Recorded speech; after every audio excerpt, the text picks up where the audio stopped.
Alrighty, so let's talk about a few things today. I have this idea about using my kinetic reflector, my inertial whatever the fuck accelerator thing. So when you get towards a relativistic speed, like as low as maybe around that 30% the speed of light, you can start using that oscillatory, well, not oscillatory, I keep using these words. To me, it's resonance, there's harmonics, there's refraction, there's lamineering, there's lensing, there's coherencing, there's a whole bunch of bullshitty things going on here that basically mean a whole smorgasbord of correctly timed movements that allow for this effect to occur in the first place. So let's quickly touch on what that even is and why it works, and then we'll move on from there.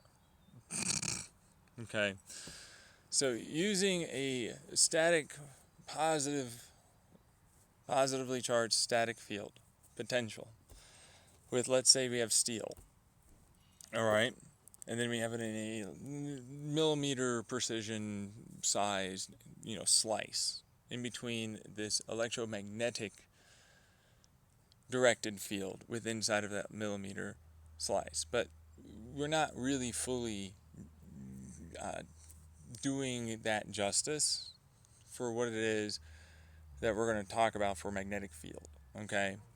So a magnetic field can't just be magnetic field because magnetic field. There's a lot of forces, directionality, spin, movement, so on, so on, so on. Same thing with static field charge. So static field charge is also different, and that's an electrodynamic, and then there's chromodynamic, entanglement, and then superpositional, which is quasi-entanglement, because it's not real entanglement. And then there's quasi kind of superposition, but it's not really ever, because you can't do it like that. It's too warm, that kind of thing. So it's a whole bunch of words that are to mean that it's in a flux state. Okay, that happens to be as a result of the aligned electrons using these field potentials and the resonance, meaning a out to in to out, front to back, and then a zigzag, and then up and down. So it's a bunch of fucking things real fast. So let's break it down real fast again. So let's take a standard rectangle inch by 2 inch. It doesn't matter its depth. It doesn't matter. I don't care. So imagine the front, whichever right or left you want to imagine it as from your view and perspective. The static charge field, which in this instance is not something that you would have be a only just straight field. Okay, so it would be directed because of the electromagnetic field, interactive like an MHD, so magnetic hydrodynamic effect, where there's a field potential between these two things. And there's a way to put it is like the electrons here that are causing this would not be what you have as the reason for the effect. So it's like making a field that tries to heat something up. Okay? Like electrical resistive using induction heating. Okay? But the difference here is that instead of doing this way, it's aligning it off to one side. So if you were to look at it as like a 2D flat plane sheet of this steel, it would be off to the left. And the other electrons have been pulled so far over that it would be in its neighbor's electron magnetic field orbit. And so they oscillate between the two, but they're not really ever actually forced to be there. So they're not like there. Okay, good way to put that is they are still traveling in their orbit. They just temporarily slowed down in that area using the correct resonance frequencies here and the correctly shaped fields. Okay, that's why I wanted to preference this for how to have you understand why the fields cannot just be normal fields and why you have to correctly shape the fields and why you have a resonance like I just talked about from front to back, zigzag, up, down, all this stuff type of thing going on. Okay, I'm doing this while I'm outside. There's some kids playing around. I'm just talking to my phone. All right. So these fields, electromagnetic fields, follow a right-hand path rule, and they arc like they're in a given, as a result of that spin and directionality of travel of the field. My dog wants to go back in, apparently. Anyways, of like a river. Okay, so they're not like an ocean. They go from where they start, they travel up, and then they go back in. That's how electromagnetic permanent and regular electromagnetic fields work. All right.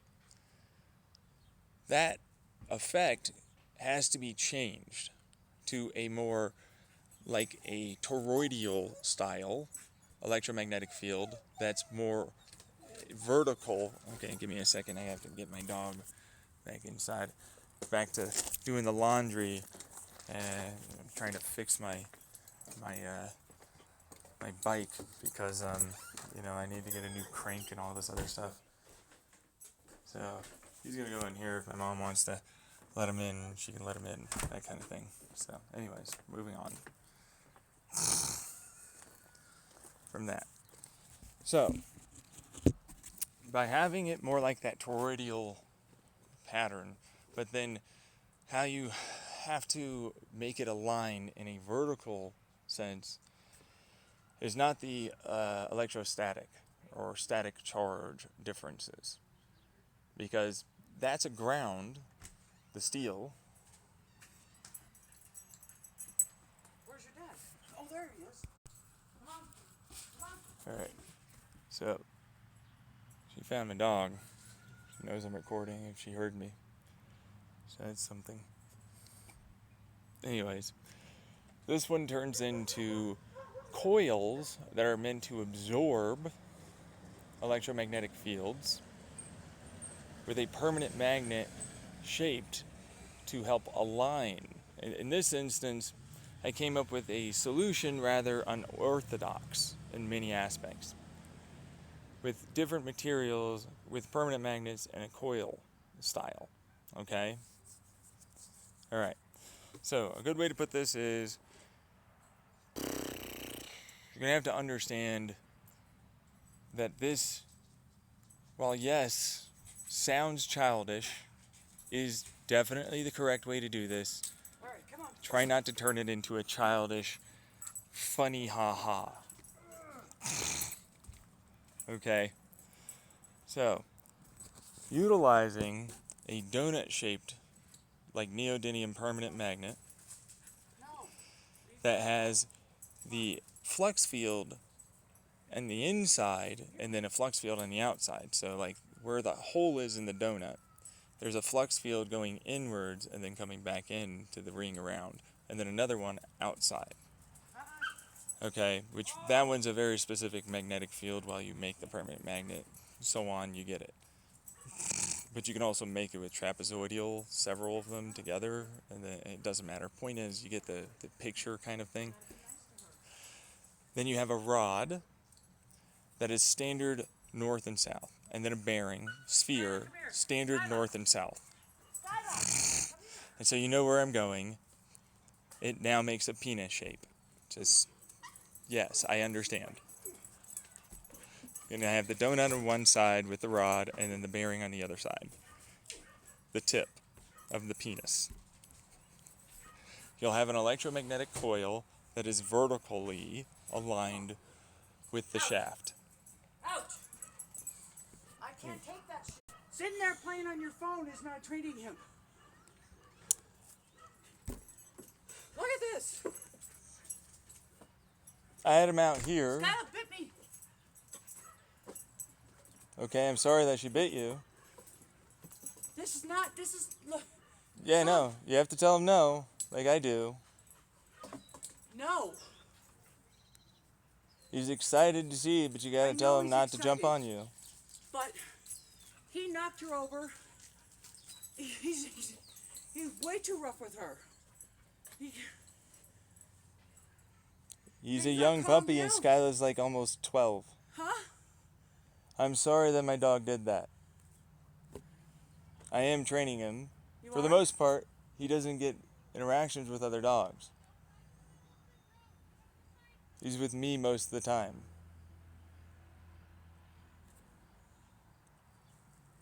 I had him out here.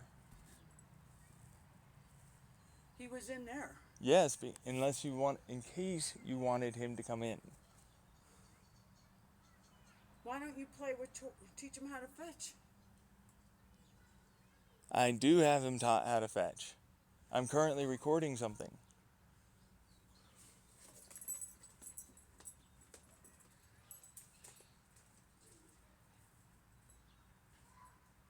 This is all going on YouTube, by the way. Anyways, that was the nicest interaction I've gotten from her in a while. So my guess is she knows I'm recording.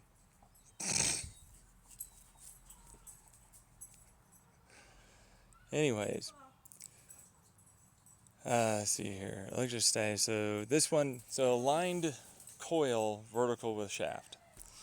Now the permanent magnet north and south has to be also aligned with that coil, and because it's not a perfect sphere of influence. It's usually ovaloid-esque. Okay. Right. Then I have another coil. This is all one coil, by the way, for this thing. But it's not one coil. It's split in two. It's one coil, but with cables running from one side to the other. Okay. So it's like one coil, front and rear. All right. There's a funnel. I typically use plastic that has a larger diameter in the front towards the tip, and then a smaller diameter towards, of course, the testicle area, the donut area, whatever, right? Toroidal, blah, blah, blah. People understand these shapes more like this. Anyways, we're not done yet. The larger diameter hole is made out of wood with circles, 3 pieces of wood, okay, circles with the middle having a slight offset to those circles, meaning over to the right or left, depending, and then they're aligned for the front and then the rear. Now, it goes from out to in, in to out is the resonance. You have to have a very high frequency when you do this, but what creates in this electromagnetic field potential is an effect that is one directional-ish, mostly, for an electromagnetic field that's fairly aligned in a circular pattern in one area, but then there's a little bit of an electromagnetic field towards the rear that gets soaked up by the plastic. I just use regular 3D printing plastic. It doesn't really matter. Any of them will really do. And any old wood, so long as it's not too wet, it needs to be dry, will also work. Certain thicknesses, less than, an inch. So a good way to put it is like a millimeter is good enough. All right. We'll give you this kind of like a showerhead shape look that ultimately makes more electromagnetic field one way in a very aligned pattern that goes back towards the electromagnetic field that came out. And then the electrostatic potential. So like, you know how like eddy currents or, magnet, like for aluminum, like you can't use a magnet to attach to like aluminum very well, sort of stuff, non-ferromagnetic. Well, it'll attach finally doing this because there's an electrostatic field potential that gets gained. But it gets changed, and this is the mathematics speak. Okay, so the mathematics speak turns into something of there's a field potential conversion of a chromodynamic, which means strong force nuclear, to an electrodynamic weak force conversion potential that then gets dropped into a redirect of the same electromagnetic field trying to come back, and then forces it to go back in a pulsing manner with the frequency going on. The electrostatic of the funnel here also adds to the potential as it resonates in and out as a capacitor style dump into the center and then rears and then out and towards center. And you have to have the right frequency match to make this work. So now you can attach this typically to an aluminum depending on its alloy. Wood will not attach. It's not going to attach to organic molecules. It's not anything like that. It's just kind of like, an eddy current magnet now and a regular magnet put together. You typically don't want to use it for that because then you lose the electromagnetic effect potential. Now, it goes from its center and then out, and then once it gets the right frequency, when you look at the flux, it'll start to more vertically align, and then it'll go outwards in a circle towards the outer edges, and then it'll head towards the center. And it'll create a consistent sort of vertical line effect. All right. The reason this works with wood is because it's an insulator. And it creates a field effect. So if you don't know about trees, with the air around it when it's humid enough, they'll create a static charge field potential effect. And then you'll have lightning hit them. And they'll seem like they're more conductive than they are in that moment.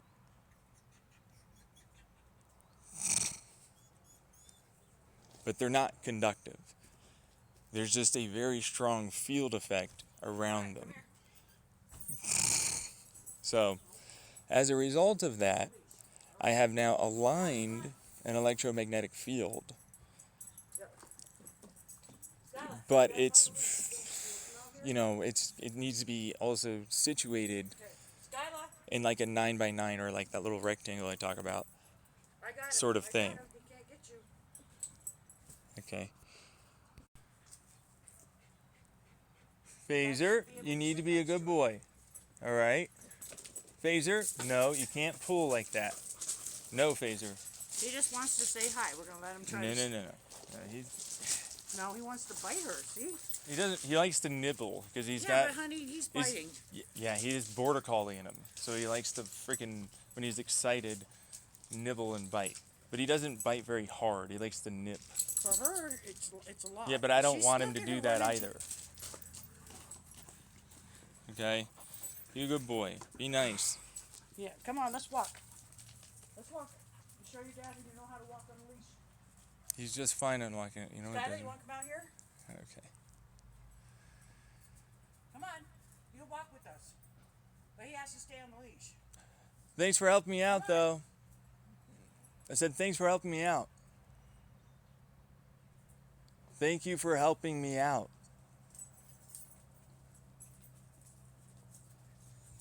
She's acting much nicer because I'm recording. I love it. Skylar. See, she's afraid. I might record more often when I'm around her. Just to get her to not be such a dick.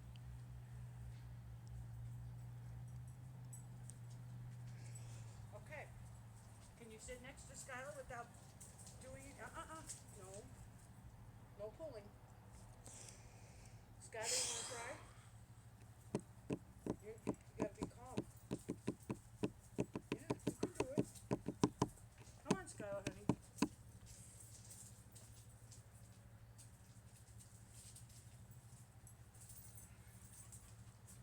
Skylar had enough to play yesterday, it looks like.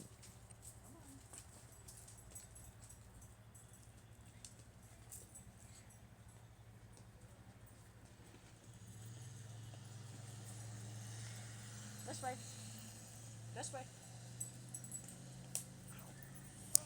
She acts like her walking like 30 feet at most with him is teaching him how to fucking walk properly.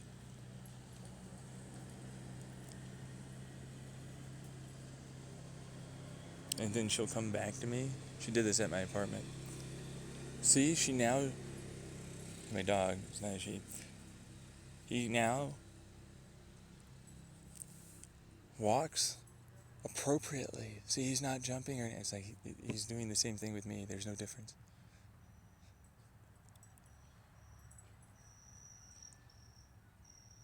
He's a young dog that wants to play with another dog. I'm not trying to fucking go and say, like, you shouldn't be fucking playing that rough with her. But, like, he doesn't know. He's a fucking dog.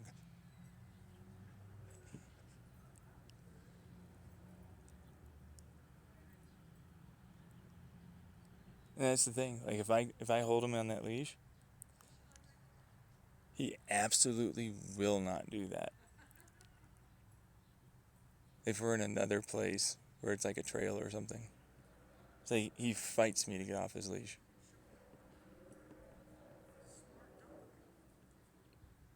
Plus, there's another person. And so it's like, I'll be on my best behavior as a dog when I'm around her. And I'm like, cool, that's fine. I really don't mind. He absolutely refuses when it comes down to it.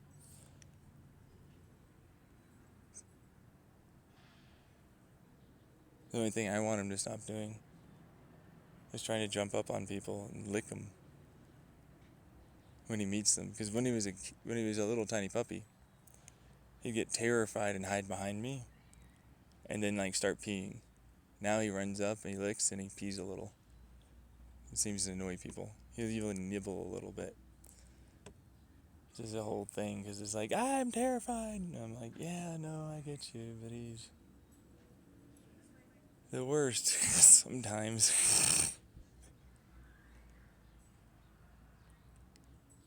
Because he'll act like that when we're around certain places. He'll just be nice and calm on his leash. But he won't do it once we're in other places. So it's like he knows what he's doing. Anyways, the electrostatic field, let's get back to that. Because like you already know like the 9x9 or like the 3x3 or whatever, right? Within this given like little tiny area that we're talking about. Okay. So, if you want to try and make the electrostatic and charge field difference, so this is static charge field differences. It's very positive on one side, very obviously a ground on another. But it's like, no, because magnetic fields are this way, it pushes electricity, static charge differences, build up one side versus another.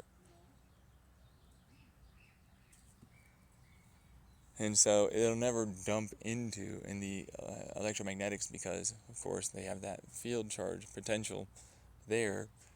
It can't do that either. It can't go in. So they're always kind of like oscillating and being forced to basically align with this given little area.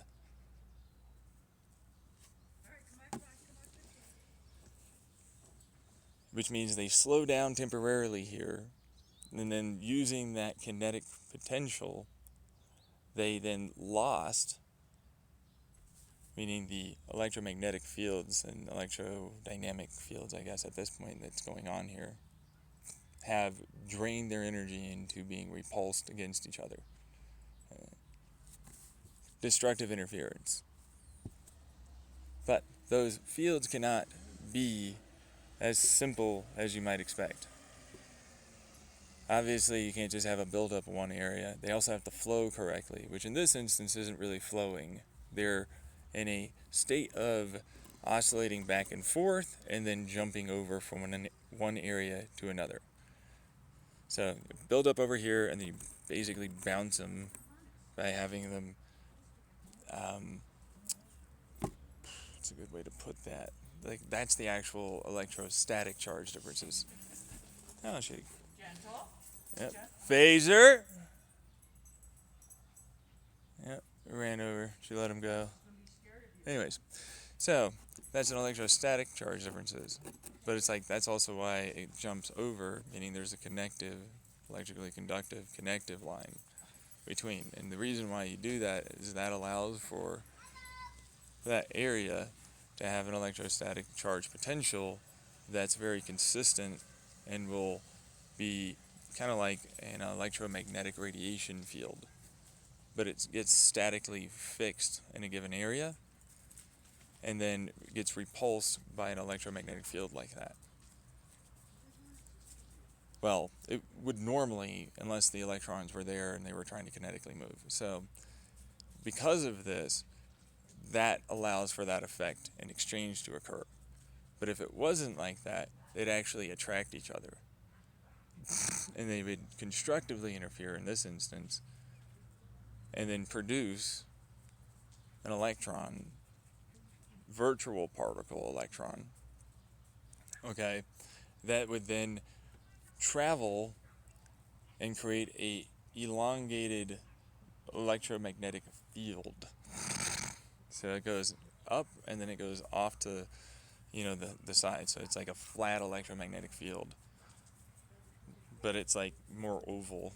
And it really depends on ultimately the conservation of momentum in this instance, even though fields are heavily debated to have direction of movement. I don't care. I say they do. Whatever. But that being said, it means because of the way it spins, that's what creates its given field area. And if you time it right, apparently you can keep it consistent. It's some, not thesis, it's a not bleeding edge. This would be like, 2018? I think 2 studies came out about this in quantum physics land. About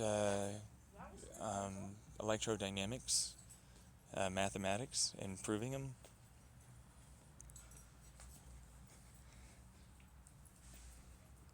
So that's what that would be. But in this instance, because there's an electron orbit field and it's not in a anechoic, denoised, very cold vacuum chamber, Come here, Skylar. it produces an effect like this. Doesn't trust me now, huh? No, I think you should just leave him out here with me. Let him run around. That way, Skylar can stay. I said you should leave him out with me. That way, Skylar can stay inside. Are you gonna play with him? He's gonna run around. I have recording to do. He's fine. Okay, here. Well, can you hold him until Yeah. I get her inside, and Sure. then let him off a. Come here, Skylar. Come on, Phaser. Come on. Thanks for trying to train him. Skylar. She's not listening to me. Where is she? Somewhere over there. Skylar, come here. Come on. It's okay. He's got him. It's okay. Hold on. Come on. It's all right. Come on. She's just too darn old to play with him.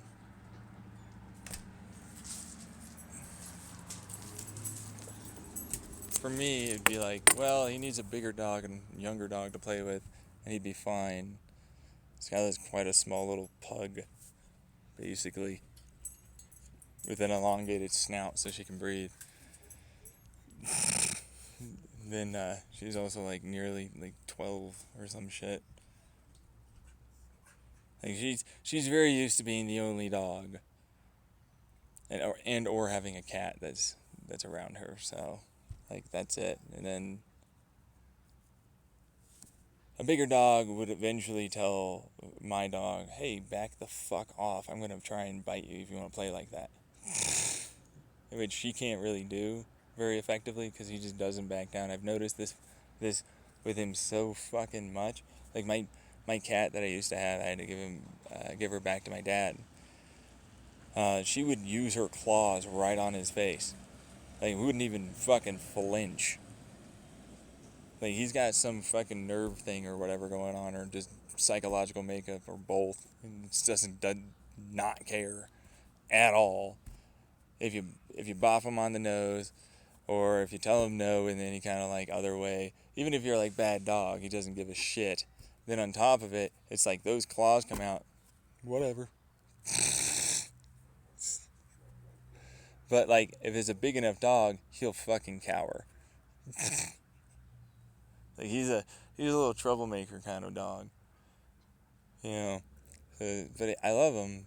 He'll nibble and bite on me, but it's not aggressive. You know. So it's like, yeah, I can understand where she comes from, but I'm also very well aware he's like not even a year old. He doesn't get a lot of time with other dogs. He used to play with her when he was a puppy, and he used to be quite a bit smaller, and now he's much bigger than her, which is what I was afraid of. But he's not like a really big dog. He's like a medium-sized breed.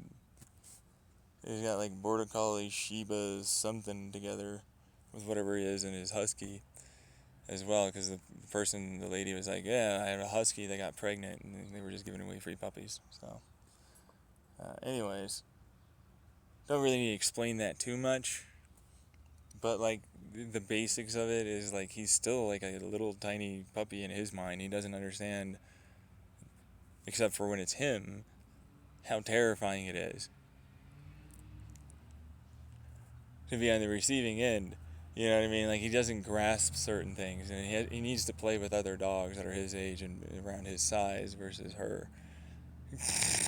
And then he'll understand, like, why it is you shouldn't do that and be a nicer dog. You know what I mean? So, same thing with like running up to people. It's that thing where it's like he's really excited to get to play around with these other people because he sees me all damn day long. Like, that's literally his big thing. Is like he sees me all damn day long because I don't really get a lot of chances to go outside as much as I used to. I have all this other shit going on mentally and then physically too, which keep me from being able to do that. Even though I have time, it doesn't necessarily mean I can do it. So, it's one of those things. There aren't a lot of other people I can go over to have him play with their dogs. There's not really a dog park in the area, so it's the whole thing. I'd love to train him more for what it's worth, but it's kind of one of those, you kind of got to train him in the moment sort of stuff, where he's around other things, and if you want it to be like a professional class, you have to pay for it. I don't have an income, so there's that. Anyways, the electrostatic in this instance, when it's oscillated from north and south pole, okay, in a vertical manner, with it wouldn't be negative, it's not an electrostatic. I think they used what is the equivalent of like an eddy current, but it's like some other type of fucking current thing. To me, it's like it dumps itself into that and then is resistive in terms of its movement. So I don't really know what that is, but that's what it's doing. And then the connective electrical circuit from left to right in like a pause symbol is effectively all it is. And it starts from inside, then out to in. So, and then it goes from that to up and down. So like this one will do up and down, and then it'll dump in like that, and then it'll go up. So that way they can maintain the resonant frequency of the given size that's going on here. And they can be very close to each other and not dump their field in to each other.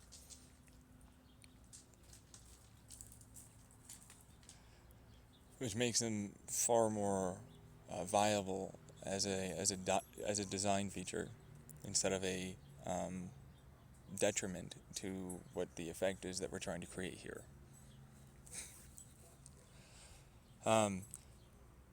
Alright, so this alignment, which isn't really technically an alignment, they're still traveling, okay, and it isn't really anything other than like it's slowed down, it's sort of there, but then it thinks it's over there on this side because those ones over there are there. Catch my drift. There's not a lot of thermal add-in. So, like, it doesn't gain a lot of thermal as a result. And that's why it's like, it's a quasi-superposition, quasi-entanglement bullshittery, effectively, in a quantum speak. They're not, but, like, they'll think somewhat as a result that they are. And in those moments, they cannot be there when they are traveling in that area. Alright. Now, they also, as a result of this, create a field-to-field interaction. In this instance, it's chromodynamics to electrodynamics. So the electron orbit field creates a chromodynamic for the nucleus proton-neutron area interaction. Alright, hold your horses. This one's great. I love it. This is the reason why this whole thing fucking works. You create, when you properly, because I have to preference this a whole hell of a lot, because you won't get it if you don't do it right. It's an enormously specific way of doing it. You can only get it done this way. Literally. So you have to go from right to left, if you were to look at it. Then the rebound kinetic has to travel together with this in a from left to right, but it has to go from outside, or from, that's a good way to put this. This inside to outside, and then it has to go from inside center to outside tops. Then it has to go from one side to the opposite side of where it's at, but still stay in its given relative position, then travel inward to its middle position, inward towards the center where the steel is, and then it has to go to directly opposites, but still within the center instead of top and bottom, like a Z, and so like an X, Y, and Z. So it goes up, and and so you get the picture for the diagonals that I talk about in the resonant diffraction bullshit, and why it's a whole bunch of lens, laminar, resonant, blah blah blah stuff. So it's like a frequency wave that travels in a kind of like oscillating corkscrew infinity thing.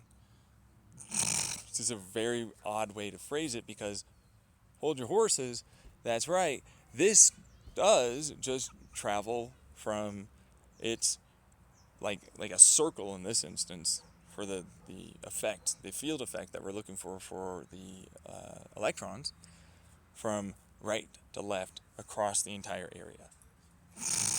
That's right, it just dun dun dun dun dun dun dun. But this one has to travel that way, back towards the direction of inertia in this instance that you're trying to make have happen.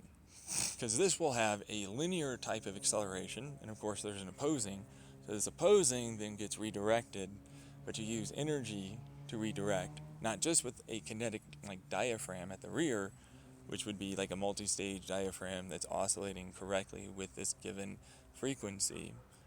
It would also be such that we're adding in electricity and the correct field energy during this moment, during these moments, to then dump the kinetic into the electrons that then forcefully, in their moment in relativistic space and time, look like they did their regular orbit, but paused like a Newton's cradle to the next one, next one, next one, and then quantum tunneled back to where they slowed down.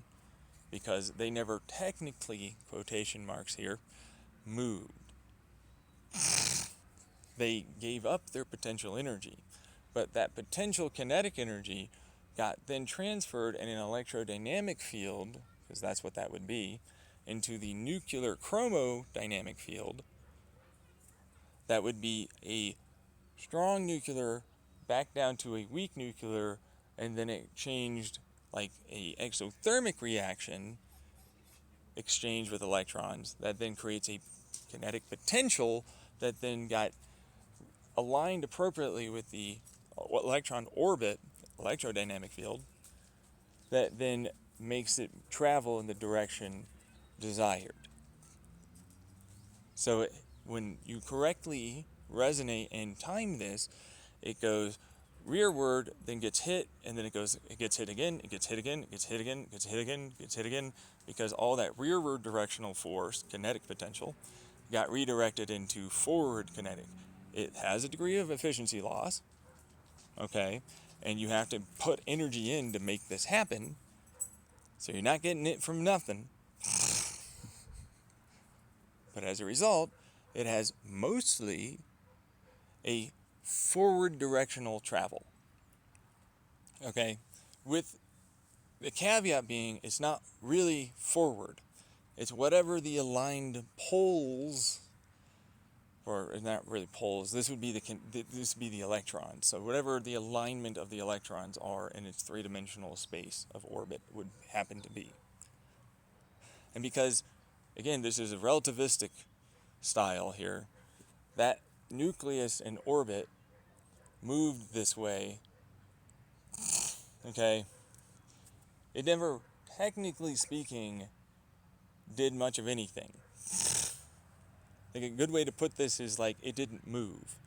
But for its view, it got continuously moved. But for our view, it never moved. So we all moved along with it, but it stayed in place.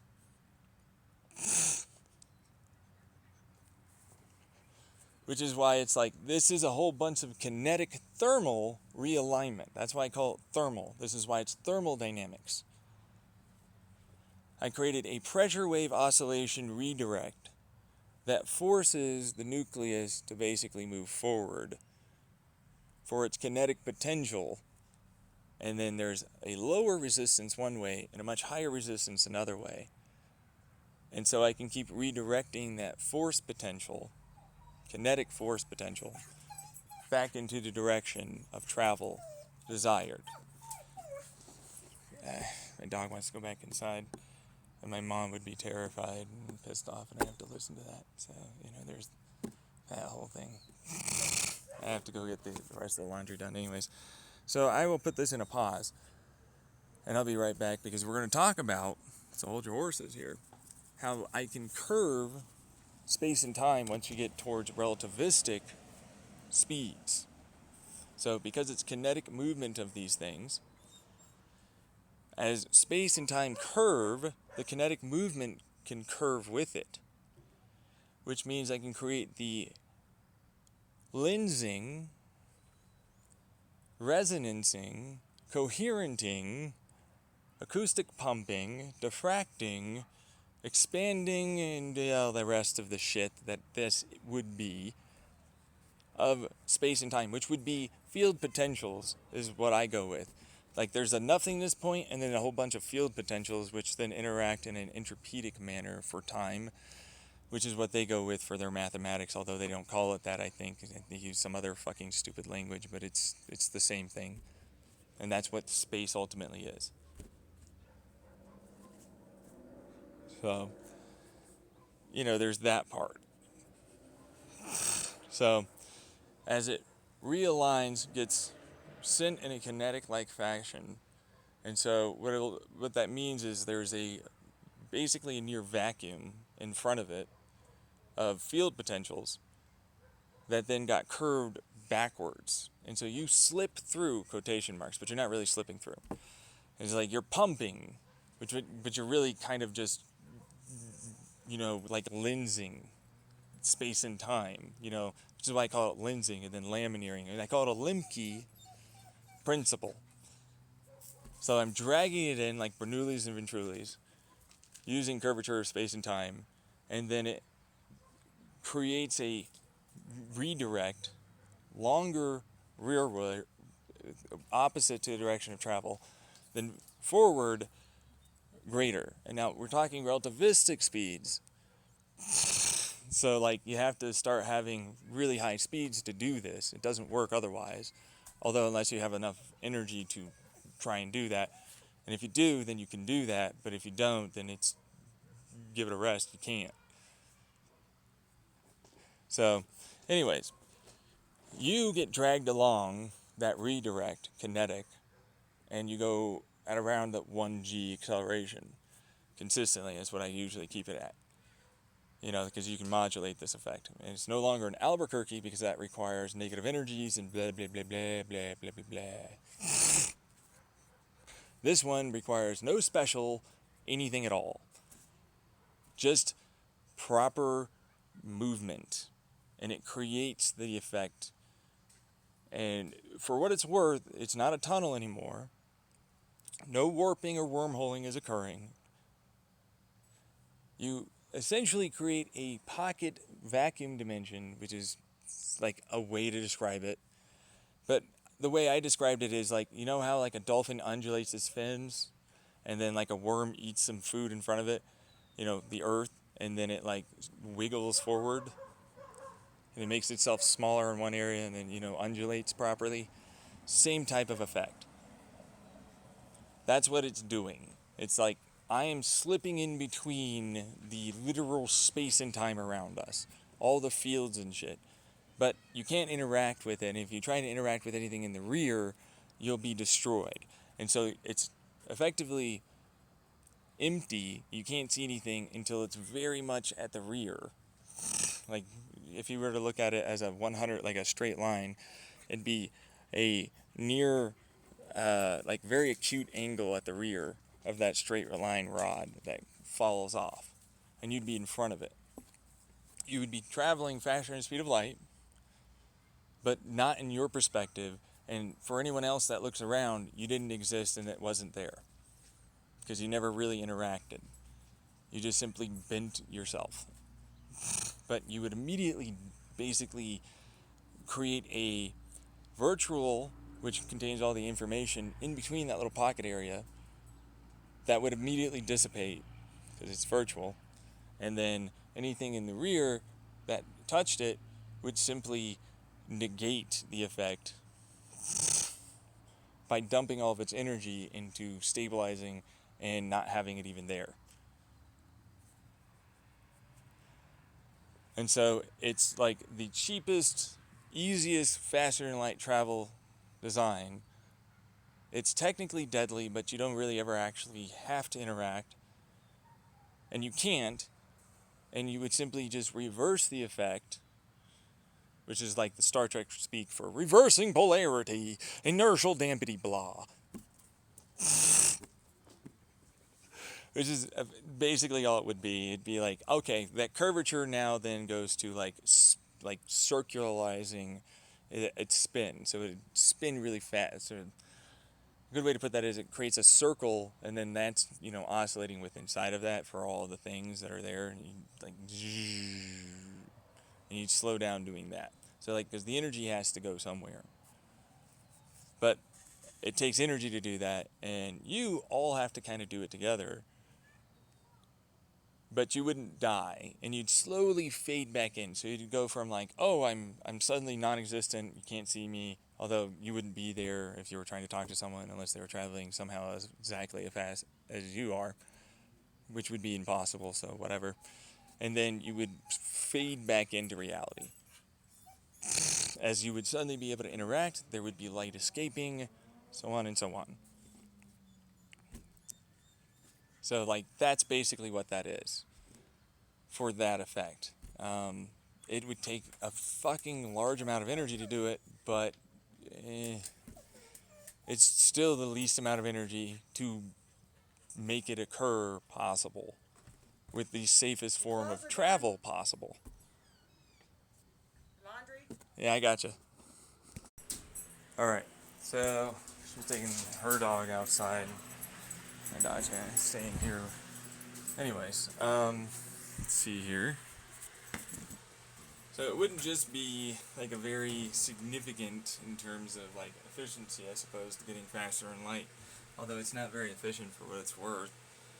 It kind of is, kind of isn't. It's one of these sort of catch-22s. It's like, so that the way you move that pressure wave and then convert, which isn't really convert because it's like another version of kinetic potential wave, which can move quite quickly since it's all very much aligned like a Newton's cradle, and it would technically, to its view of events, appear as though it's traveling, or not traveling, but like the hardest, closest substance known to mankind. Like a black hole, basically. If it had a substance or something. So, anyways,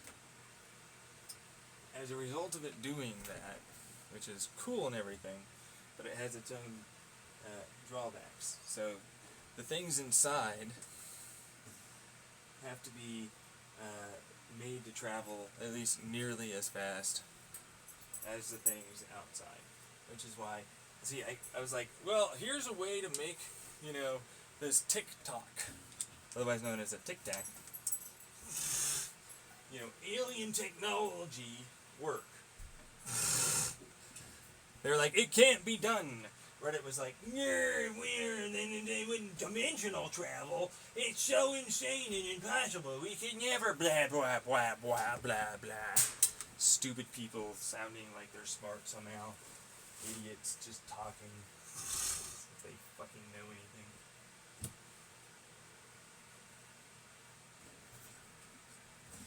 Standard spiel online. I'm holier and better than thou with my ego and knowledge and shit.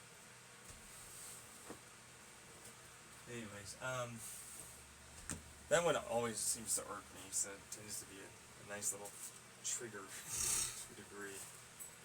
It's like they never fucking admit that they have this problem. And they're like, why not? Doesn't matter.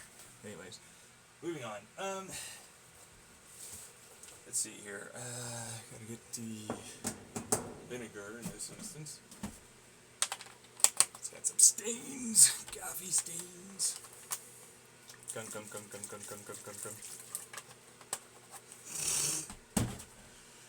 Alright, and then this is the colors, because this is gray. So, that'll be what that is. Whatever that amount is. Full thing of this. Sure, why the fuck not? Double rinse usually. This will be. Is this super? It's not compressed. I think I'll give it a super. Why not? Anyways. There we go. Alright, so. Let's see here. But it's not. Of course, it's not the hardest substance. There is no such thing. That's not what's going on. It's simply just transferring it like it's a fluid very efficiently. Like a superfluid. And, of course, we have to push energy back into it to make it happen like that. And these are field like capacitor style. And then there's the in to out, up and down back to in. But then it's going directly side to side out, but then that side to side out then has to go in, but in, up and down. So, and then you have to do that up and down, because that's also how that wave, like you dodge the wave effectively going from right to left. And then you manage to sneak it on through, is how that works. And there's the cup I use. Alright, so like you snuck it on through, and then it for its point of view, just dumped energy into making a directionality for those two, right? Like, no, every step of the way.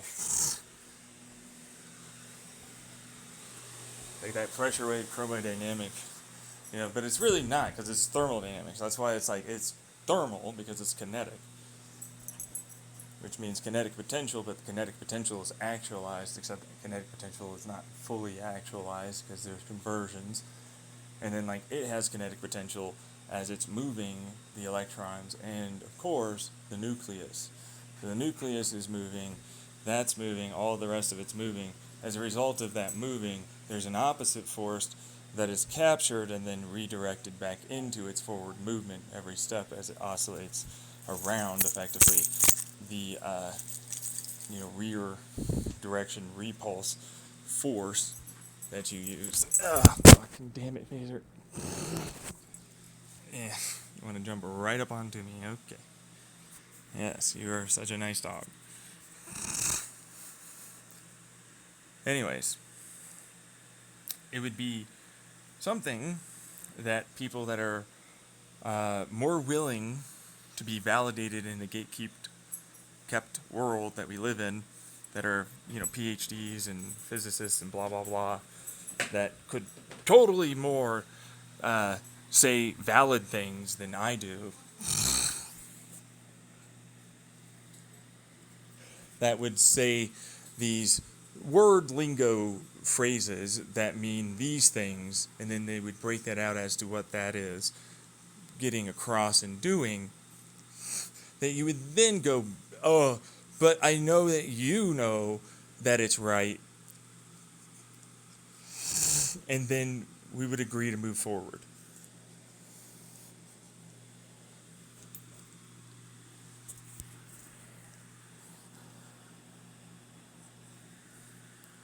Which I just explained how it works, but that's kind of the point I'm trying to make.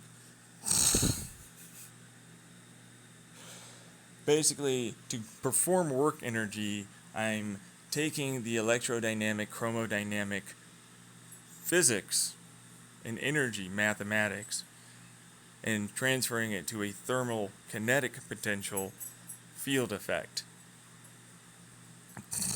That I just need to make sure I don't increase the given amount of energy, electricity in this instance, and thermal energy if you have it, because it would also allow for thermal energy to be imparted into its directionality of travel as well. To perform work energy. So I use work energy to make work energy. Very hyper efficiently, but not actually. It's not very efficient. It's like in the 35% range right now, and I wanted to get it up to 90. So it's not being done very efficiently with that, but I had a whole ceramic design that has a bunch of tempering after creation and heat and all this other stuff with magnetic, electrostatic, there's radiation, there's a whole bunch of treatment processes that it goes through that eventually forces it to look as if it's a monopole for one of them, and static to look as though it's an electromagnetic style, but it's not. It's just taking electrostatic charge on one side and pushing it over to the other, and that kind of thing. And then same thing with the electromagnetic, like a permanent magnet. It's effectively taking the permanent magnet field effect and then redirecting it back forward on one side versus the other, which is like been done before, but whatever. I don't really get too into the nitty gritty, but they're fairly efficient and fairly powerful for what they are, and they have a pretty decent way of being able to add with electricity more of that effect to occur. Okay? Which is a good thing. I just don't want to talk about them because I'm pretty sure people would be like, that doesn't work, and I just sat for like fucking hours and I would have to do the thing that he talks about. Because I already talked about it in my apartment while I was sitting down, I just didn't record it. So if anybody has recorded that, then you would know what that is. So there's that part that's happening. But that being said, the long and the short of it is there's a lot of vacuum, there's a lot of plasma, there's a lot of pressures, there's a lot of fucking like ceramic compounds that wouldn't be like typically considered compounds you could make because of the way they're made. So here's a nice little quick, in case you didn't believe that I could do something like this. Alright, before you get all up in arms, alright, I needed a diamond anvil that was huge in my experiment, in my mind, in my head. and I needed to create it in such a way that it'd be way fucking stronger than other things are today. Like other diamonds, like just way better. And it needed to be very big, like very fucking massive. Not like a like size of a house or whatever, but for diamonds here we're talking pretty big. It's like I think what was it? Fucking jeez, it was like 3 inch. It was like 3 inch thick, and then it was like fucking several inch long, and then it was a rectangle, so it was like a fucking plate thing. For fucking what the hell that I think it was like 7 and 9, or I forget what it was. It doesn't matter. Anyways, let's talk about how it was made before we do anything else. Anything else is irrelevant. So I started off with the carbon monoxide, specifically, and carbon dioxide.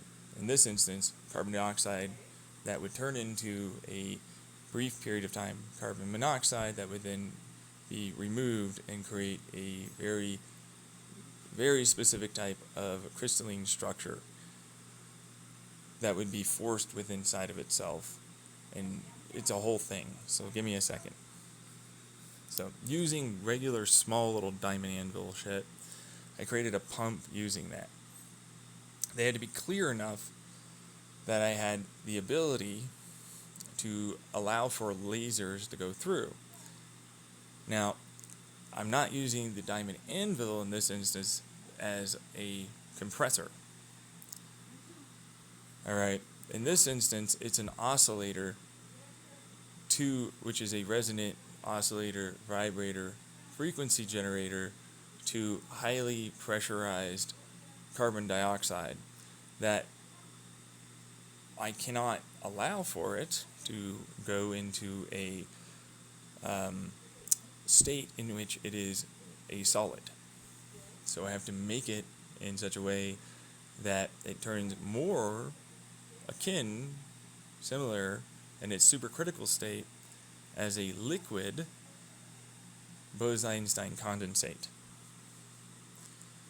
Using a thermal, like a James Webb's telescope, acoustic pump, where I would then use laser lights to excite, and then electrostatic, electromagnetic, like an MHD again, electromagnetic hydrodynamic field effect, but I'm not pumping, I'm grabbing and aligning certain poles.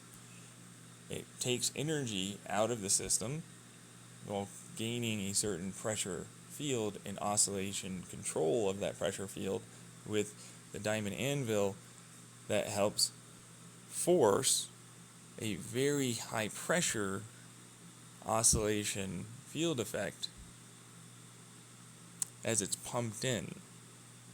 Okay, so like it goes in and it opens and then it opens, so it's like a Jules Thompson. It goes from a really small to a big, really fast, expands into this given space and area. It's on a substrate. Okay, so this really cold liquid gas state that's under the correct pressure to maintain this very still Bose-Einstein-like style of effect. It's not a Bose-Einstein because it's not cold enough and it's not the right. It's a whole thing. It wouldn't be considered it, but it's akin. Okay. Anyways, as a result of aligning the let's see here, oxygen molecule or elements, not molecules. Fucking damn. Anyways, to a given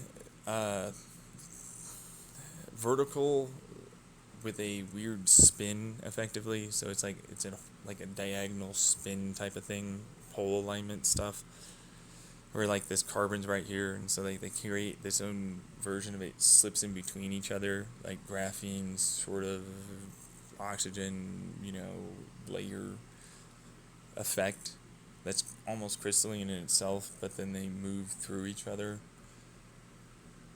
And the electrons, so I'm trying to rip electrons, kind of like creating a plasma, but it's a plasma field potential while it's under this pressure and cold effect.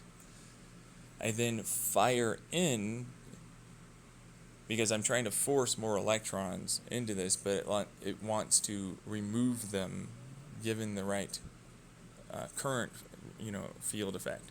So I fire in a MHD kind of esque. It's not really. They're just sort of a bunch of little tiny nozzles that I force in plasma with a like little diaphragm, which in this instance I was using little tiny diamond anvil amplification. So it's like the diamond anvil outward bound pressure wave would then go through its own version of a diaphragmic pressure wave increase with the right resonance, and then go from a larger surface area to a smaller surface area nozzle, increasing pressure. Upon doing that and moving, it would go through fields that would allow for it to turn into a plasma, which is what helped make this create the illusion of having more electrons, and it does technically. It just doesn't want them. And then that's why it creates these diagonal and then alignment things. So, it is a very hot plasma. This is a very cold. It fires down in a very controlled manner that has a very specific set of carbon. Each one of these is a carbon atom. And so, to talk about this in a really specific manner, it would be and you're going to have to work with me really fast, so you have to know a lot of thermodynamics really quick, because this is going to go through really fast, and you might think none of this is what happens, but this is exactly what happens.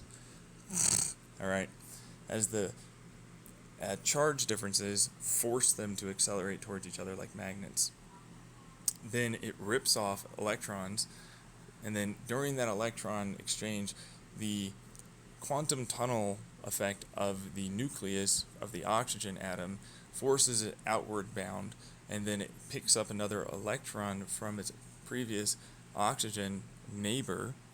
The binding of the carbon is in such a way where it compresses, meaning condenses, because it gets colder but more pressurized as a result, and then it forcefully acts like it's connected to 6 more neighbors, or really 8 technically speaking, around it when it can't do that, because then those field potentials force them in the electron orbit.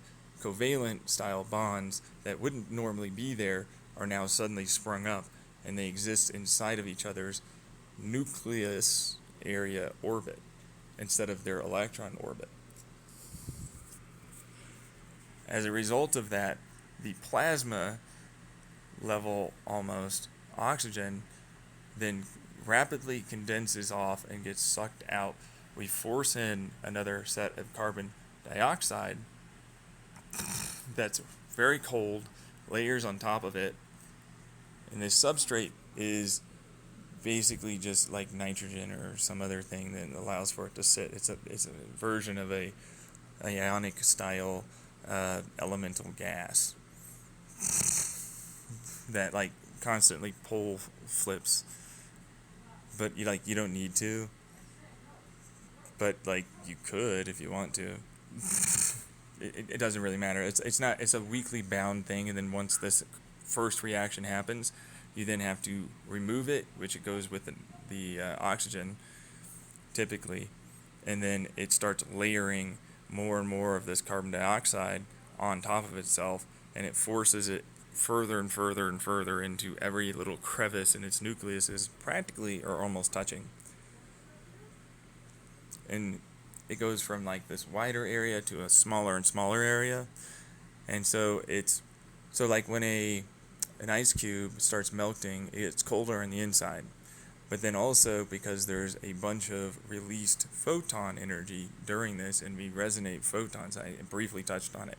So it's like we have lasers and then laminar focusing as well with the box shape that creates a very specific resonance that captures and constructively and destructively interferes with all photons released and sends them out one way, capturing them very efficiently and then adds them to the kind of like acoustic pump style that we're doing with the gas.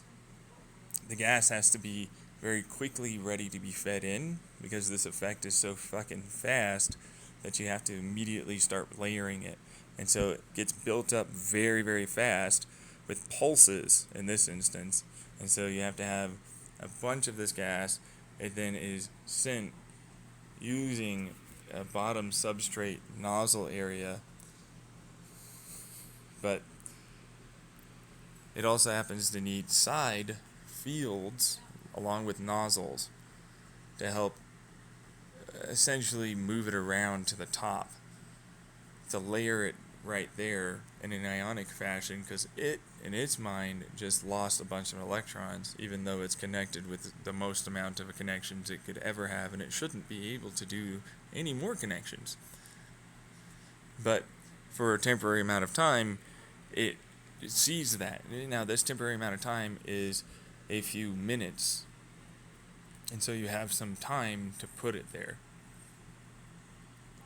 As you layer it again and again and again and again and again and again and again and again and again, you then build up this ridiculously over-the-top, hyper-compressed, condensed, and a Bose-Einstein compressed carbon,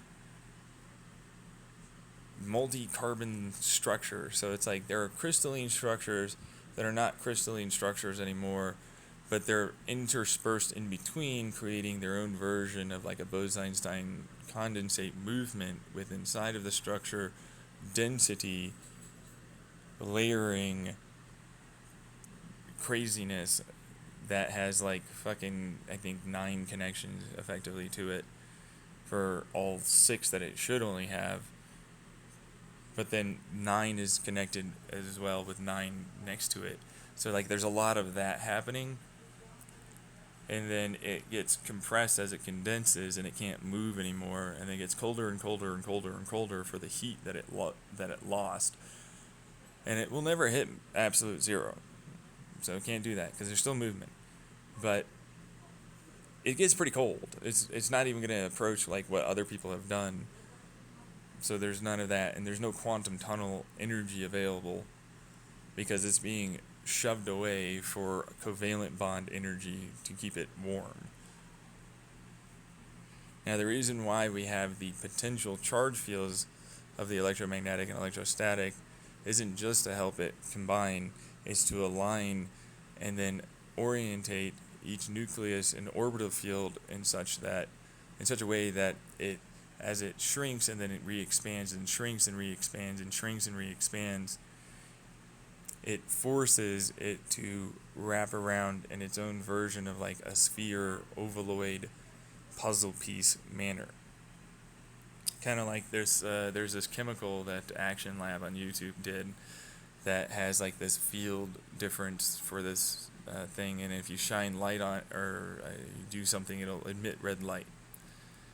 And so it was like, this is essentially what it's doing. It's forcing that initial, and then when we add on the carbon, it then creates that bond reaction that instead of emitting light, it forces connections it normally couldn't have.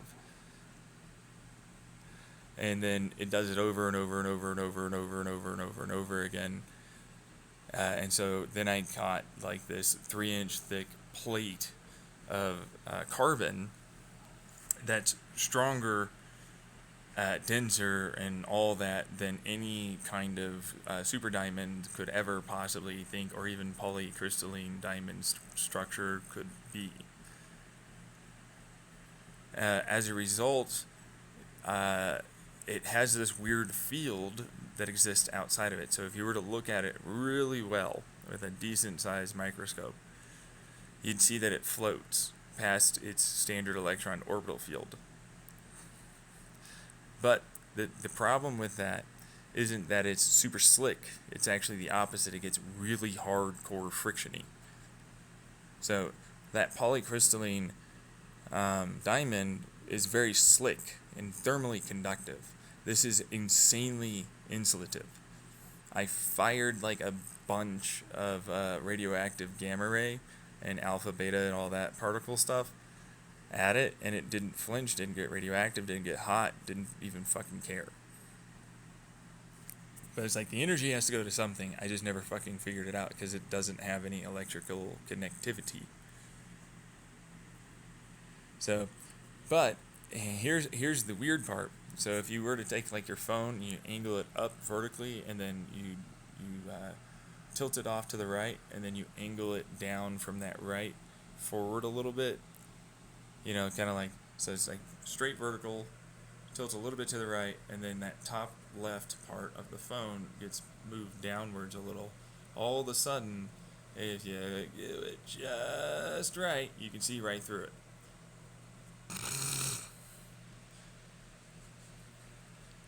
Like you can see right through it. But every other angle other than that is now blocked. It is the most black it could ever be. It absorbs all wavelengths of light. It doesn't turn it into electricity as far as I can tell. I have no idea what it does really, if I'm being honest. I think it makes that stupid field. But, or at least somebody said that. It wouldn't make sense. But for me, it's like, I have no idea. I have legitimately no idea what in the ever-loving shit it turns it into. I actually don't know. I think it's just a Bose-Einstein, like a solid Bose-Einstein condensate structure that I've just forced to remain where it's like this. And so it moves like anything in a quantum tunnel-like fashion where it entangles and superpositions and tunnels everything around. And so like, it's like, well, it's moving. Yeah, but it never did actually. And it takes a lot of energy to do that. And so as a result, it just doesn't do anything at all. But the reason why I made it is because it's so incredibly dense that under extreme pressures, especially with this field that's going on, when I oscillate it correctly as a diamond anvil, because I made 2 plates of this, I would then be able to pressurize these like gigapascal ranges for a fluid that I was passing through. In this instance, it was plasma. Through this other poly... Let's see here, what was it again? It was a poly something material. Or was it? Anyways, it's a crystalline structure that's like super hard. It doesn't have any boundary layer effects because it like repulses gas. Like most gases, unless there's some weird ideal gas that's technically in every way like not a superfluid, or like it's the exact opposite of a superfluid. Anyways, it was this material that I was trying to force to see if I could, with the right like laser light and pulses, to with this diamond anvil in this pressurized system, to try and have it hit and affect the inner diameter of this crystalline structure that I was using, which was enormously transparent to everything but like radio wave and gamma waves.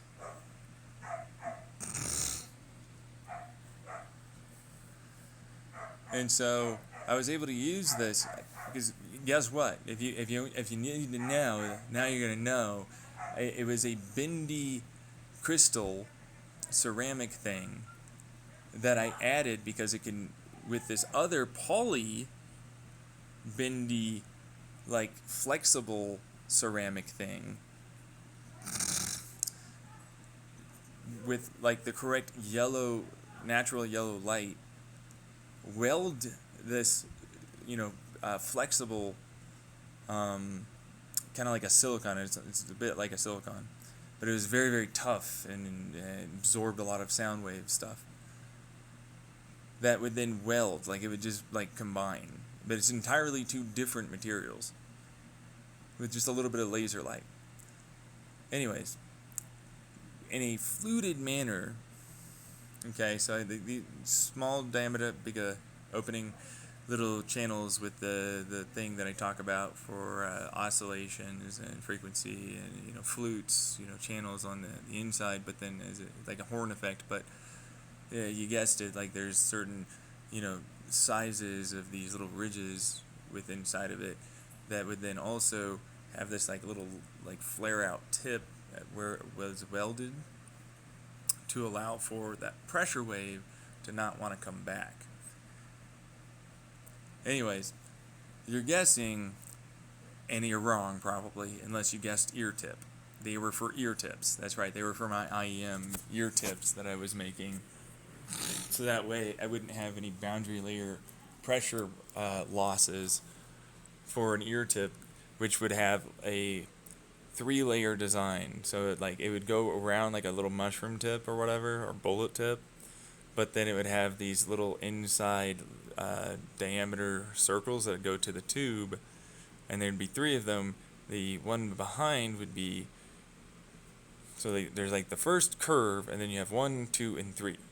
And so like there would be a specific hole set size and number and areas, and then there would be these little other straight lines around that curved tip that would allow for air to go through that, so the resonant frequency problems wouldn't exist.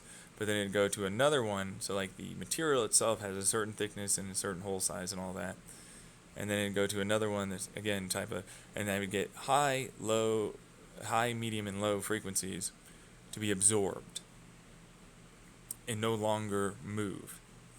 Now, what it meant was air coming in wouldn't have much in terms of any sound. And in fact, it'd be so dampened, it would be very difficult for you to hear it. But air coming out, you can hear slightly. Okay? And what that meant was I got a much clearer, more detailed sound picture as a result of that. Which, by the way, came from me wanting to design a resonant frequency design that's a gas fluid piano like diaphragm, like it vibrates a string, and then like the big board vibrates and you get all the sound of the piano. Same thing, except I had the string and then 2 diaphragms. So I would have certain sizes and thickness and lengths of string, and they would resonate in a pattern. So in this instance, like electricity coming in and the correct coil and so on pattern would allow for these frequency or these strings to be vibrated, and they were between nano to micro sizes that would transfer their vibrational frequency very efficiently and resonate in a pattern that is the pattern of frequency shape. So like when you put sand on a diaphragm and it's got a certain sine wave or whatever, it then has that, and since the strings are there to do that, they amplify that given resonant frequency effect. It then transfers over to a larger using a gas. In this instance, this was I'd have to get out my periodic table of elements. I have to remember everything again. So, let me see here. This was a fucking ridiculous kind of thing. I used like tungsten with, let's see here,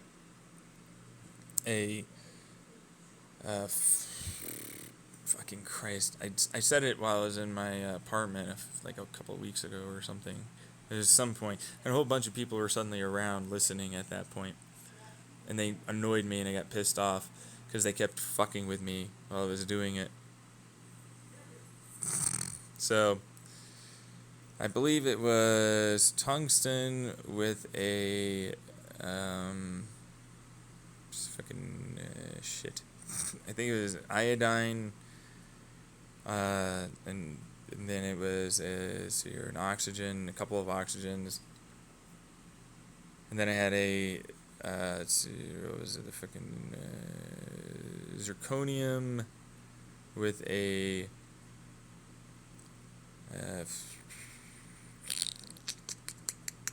Fucking damn it.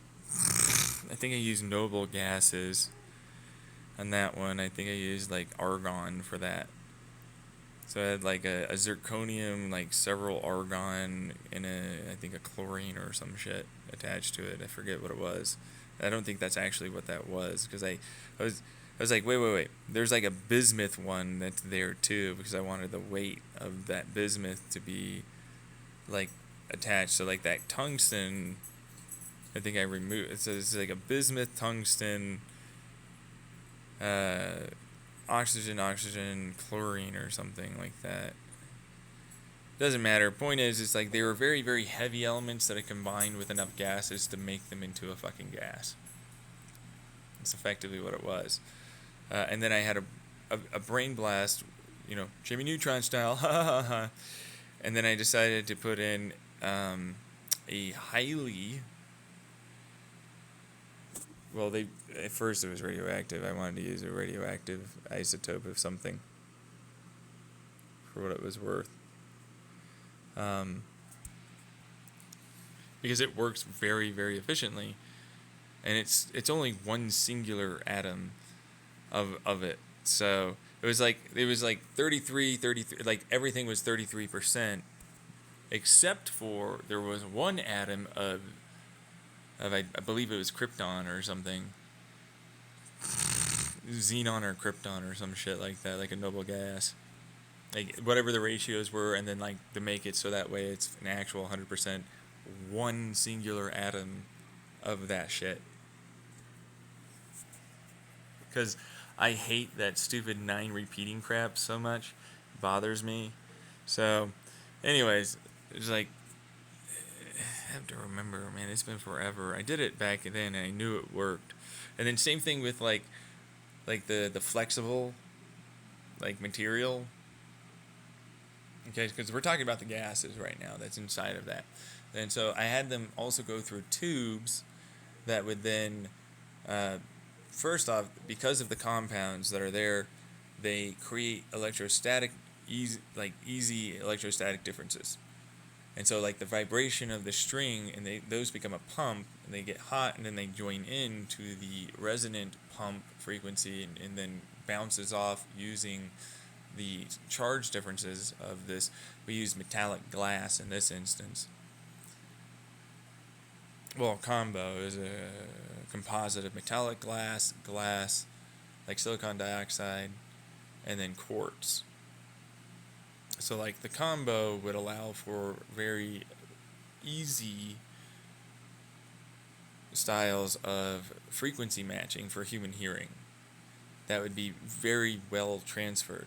And when you do that, it also makes like electrostatic differences that would also help push as an acoustic pump into the main diaphragm, that because every step of the way it's amplifying. So it's like it goes from these tiny little frequencies that are on these strings into a bigger, larger diaphragm that has more effect, and then that goes into a bigger, larger diaphragm that has more effect, which then creates the resonant chamber area that allows for it to move like a pump, and it recirculates that air. Alright, and then forces more kinetic potential, okay, because it aligns that kinetic potential. And then it turns that kinetic potential into the diaphragm, which the diaphragm actually takes extra air from the outside, and then frequency matches it through another set of tubes that accelerate it, but then also make sure frequency oscillates with inside of the tube as it heads towards the nozzle, which in this instance is not a normal nozzle. Of course, it can't be. I can't use a normal nozzle. I need it to not like have any static, and I don't want it to accelerate, which changes the sine wave pressure waves inside of the acceleration of the air pump. So I can't do that. So in this instance, it's a version of a breakout to break in style pump. So it's not a funnel.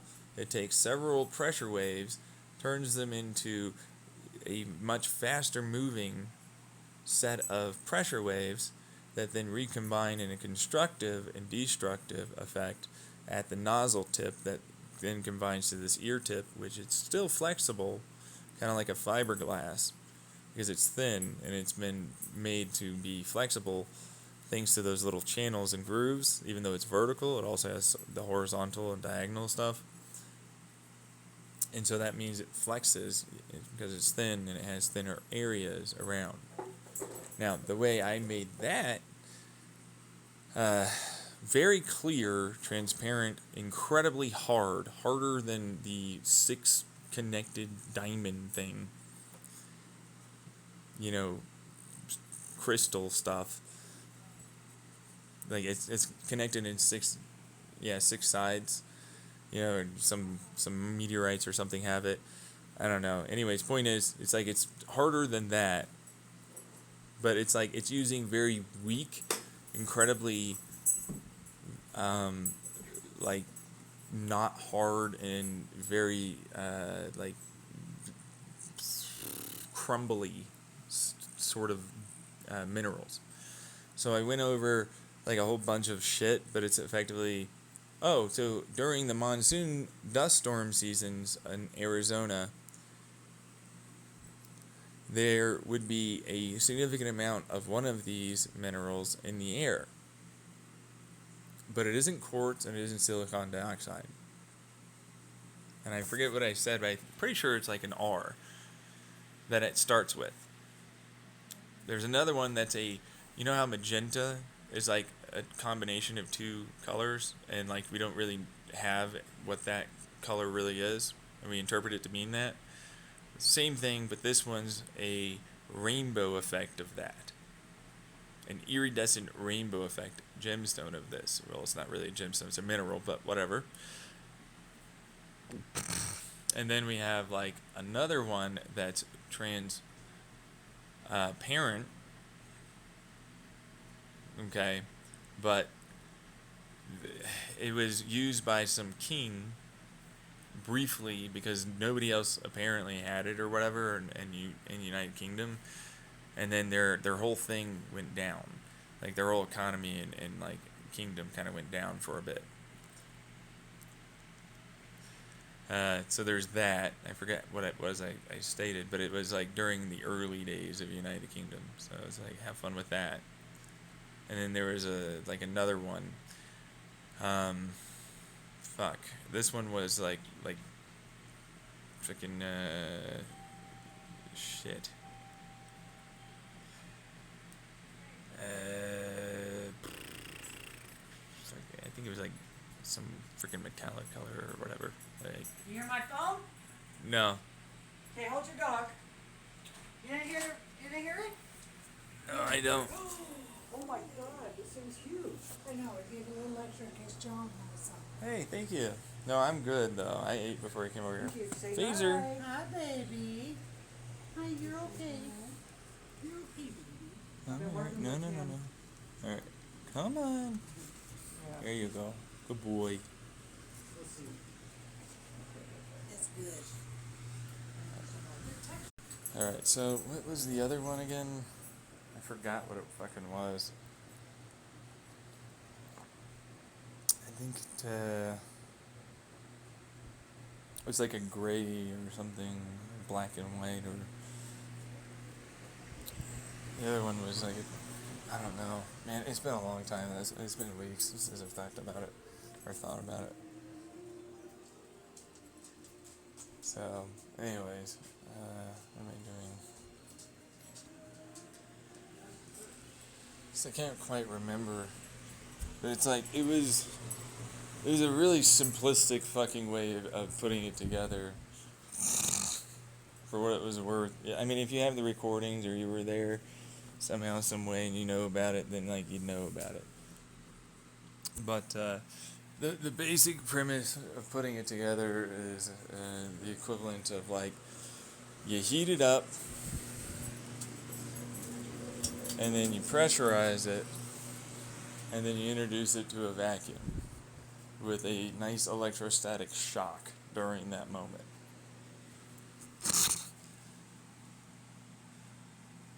And what it will do is it'll remove a large amount of these structures that are poor for creating hard, um, sorts of um, you know, material. But during its rapid cooling with the electrostatic from like north to south pole, whatever poles you end up using, that kind of thing, or whatever, I don't give a fuck, positive, negative, that kind of thing. It ends up forcefully condensing it and then moving and shutting off a lot of these structures into combining in a bunch of these electrostatic or electro or whatever those bonds are, and then it forces those electro bonds to form a massive covalent bond between each other while it condenses and then tries to go to its path of least resistance, meaning in entropedic terms, the easiest form for it to take. But this one was a ratio, so like it's really hard to describe. Like, okay, so these are this powder and that powder, and you have to layer it like this stupid thing in out next to each other, and then like as like a cake. So it's like you have to go from center out to the outside, then you have to do the outside inside with sections, and then there's multiple layers of that stuff, and each powder has to be there, and then you heat it up, and then you expose it to a vacuum with that little electrostatic shock, and then you create this really super strong gem mineral ceramic thing. Because it's like it's not really a crystalline structure, but it's not really a crystalline structure. But it's a crystalline structure, but it's like, you know what I mean? I talked about it while I was in there, but it's like, okay, so from dead on, from top to bottom, it would look like a regular diamond almost-esque style of structure. But if you go from side on, let's say it was a rectangle, and one of the sides, you would look to the other side, you would suddenly see a much different type of structure with a bunch of repeating fractals with curves in them. And then from bottom angled up towards top, you would see what is the equivalent of a weird, like, shifting movement, like those little eyeglasses, or not eyeglasses, but those little, looking glass, where if you move it around, it changes like these jagged patterns. Forgot what the hell they're called. But those things, that's what it would look like. But they're not moving. You see what I mean? But things are kind of moving because, vibrations and heat and shit. So it's like it would kind of look a little like it looks like that. You know what I mean?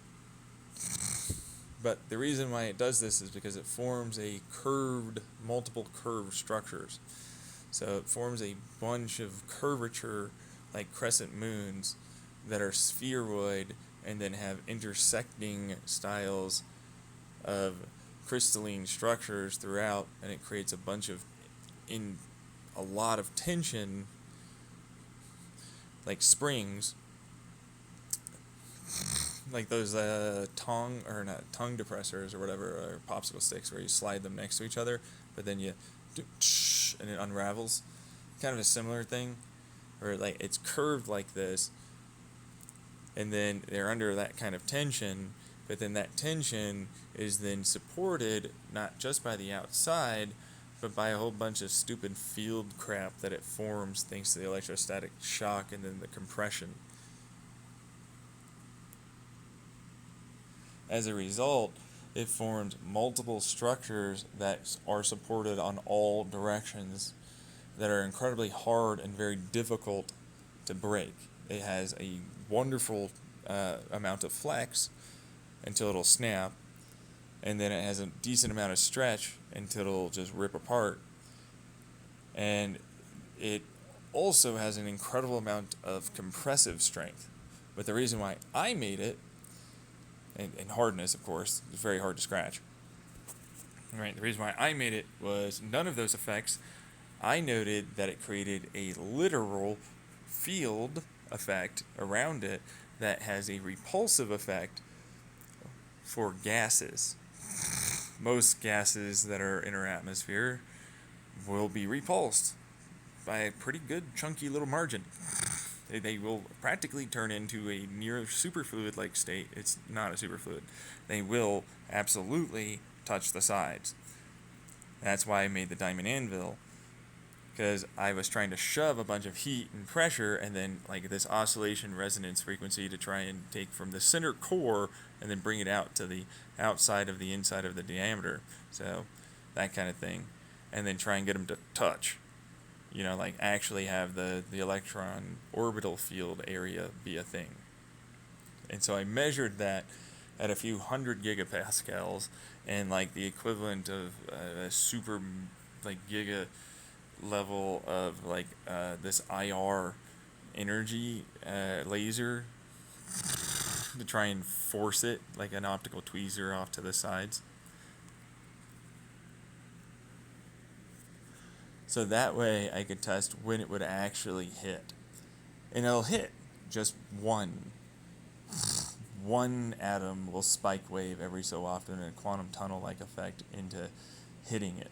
It's not quantum tunneling, you see it the entire time, but like that's what it'll do. But it only works with gases. You guessed it. I noted that that effect was something I was looking for because it created another knife. I was trying to create a knife that didn't use this pressure difference between like its tip point and the structure it was made out of to finally cut something. So I created a version of a series of ceramic compounds that were under a certain type of strain and pressure force that would force a elongated pressure spike, effectively, or not pressure spike, but it's like the equivalent of an opposite sort of electrostatic. So it's a chromodynamic electrostatic dynamic effect that forces like this field potential that then makes it so it can never touch anything. Like it literally can't.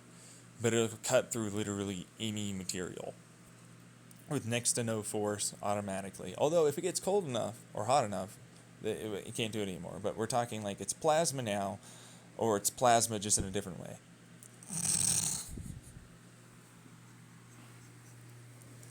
And so it's like, well, that's irrelevant to my fucking application. And I try to sell them, and people are like, no, that wouldn't work. And I fucking cut through anything. It literally will cut through anything. But I also made it so that way, like, that ceramic is another part of, like, my inside ceramics for my cylinder on, and then the outside ceramic for the piston head for my engines, so I had, like, next to no frictional losses.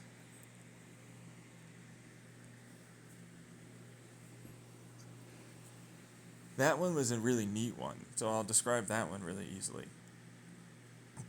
So I took standard, like, thermally conductive ceramics, like any of them would do. I really, like any of them. I made it through any of them. With, like, what did I have? I think I had, like, regular fucking steel and some other shit. I talked about it out loud briefly while I was in my apartment, but, so they're in a powder form. I'm heating them up. I pressurize them. I use a resonant oscillation. So, like, a good way to put that is, like, they have a specific style of from one side to another, and then from outside to in, and then in to out. And so, when I do that with the electromagnetic and electrostatic combo utilizing that, instead of opposing, I would go together with it. It would be under a few hundred psi essentially, and then during that I would slowly introduce a laser light, and this one is not super difficult. It's a microwave and an IR, so like microwave goes through one way, and in this instance it's from like the front to rear, and then IR is to try and capture IR that's emitted and then try and combine it into a microwave alignment that's traveling through, and then we oscillate it from front to rear to top to bottom, and you do that consistently, and then rapid exposure to a vacuum, and while electrostatically making that the negative, and then having a bunch of current run through as a result, and then compressing the shit out of it with a hydraulic press to about like 100 kilopascals or something, is a couple kilopascals. Then that would force it to kind of like stay together under that, and then I would rapidly cool it off using the acoustic pump, thermal pump, and light energy release, like they do for, cooling, atoms or particles. And while I do that, I then vibrate it from out towards in, and then have that in get reflected back towards the side. So it's like top, bottom, in, and then the sides would take that, and that would help draw out a lot of the heat, while the current's going from, in this instance, it's top to bottom, and the electrostatic is kind of basically the same. And voila, the plate with almost no friction. Naturally, at all times. I had to do it because it was like, this is my new non-stick pan.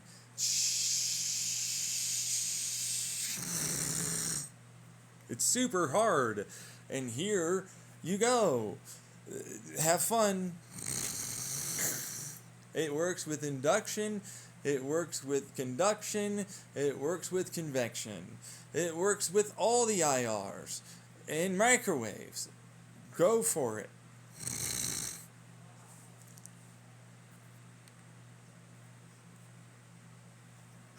It was a part of my manufacturing set for kitchen stuff. So I want it to last a really long time and be really easy to produce. Like a bunch of them all at once.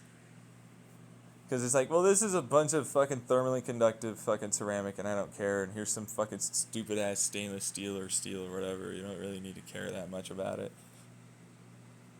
And it goes burr together really well. And then it goes, here you go. Here's like a really slick material that makes it so it's really hard and decently flexible. It'll bend too, for what it's worth. And then it's like really good at transferring its heat enormously fast. And keeping its heat, so long as it has something to transfer to. Because it'll transfer pretty fast, because it doesn't really do much IR. If you don't know, it's like, it's mostly this kinetic potential field that's riding the surface area, and so like any thermal will then transfer off to that and basically keeps itself just slightly above wherever that electron orbit crap happens to be. And then it's like, right, but also there is some thermal gain from IR. It mostly just passes through pretty unabated. I mean, it's not like super unabated, but it'll lens it if you do it right. So I suppose there's that, but like there's not much that. It's really just, conductive heat. But it'll warm up because of the steel that's in it, because it'll absorb a little bit of it. Yeah, the ratios are sort of pretty bog standard. I think I said it was like a 50-50 mix or some shit. I forgot what it was, honestly. But like you'd play around with that, and then you'd find the right ratio, and it's pretty not like oh, this small tiny percent, and it's like 25, 15, like just straight up number. Like real easy shit.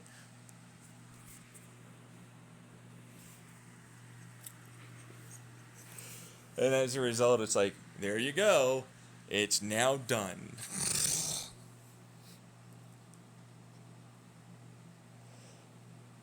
The reason why I did it is because it was for my spoons, my fork, my knife, my pots, my pans, my plates. So it'd be really easy to clean it, and it would last for a really long time. And it would very, very difficultly speaking break. And now the only reason why I add in steel or anything is because it's like, well, I don't need it. I think it works all together with ceramic. But like then people will be afraid of that because it's like, oh, it's non-detectable in all aspects to any eddy or ferromagnetic or even like most electromagnetic sensors like X-rays.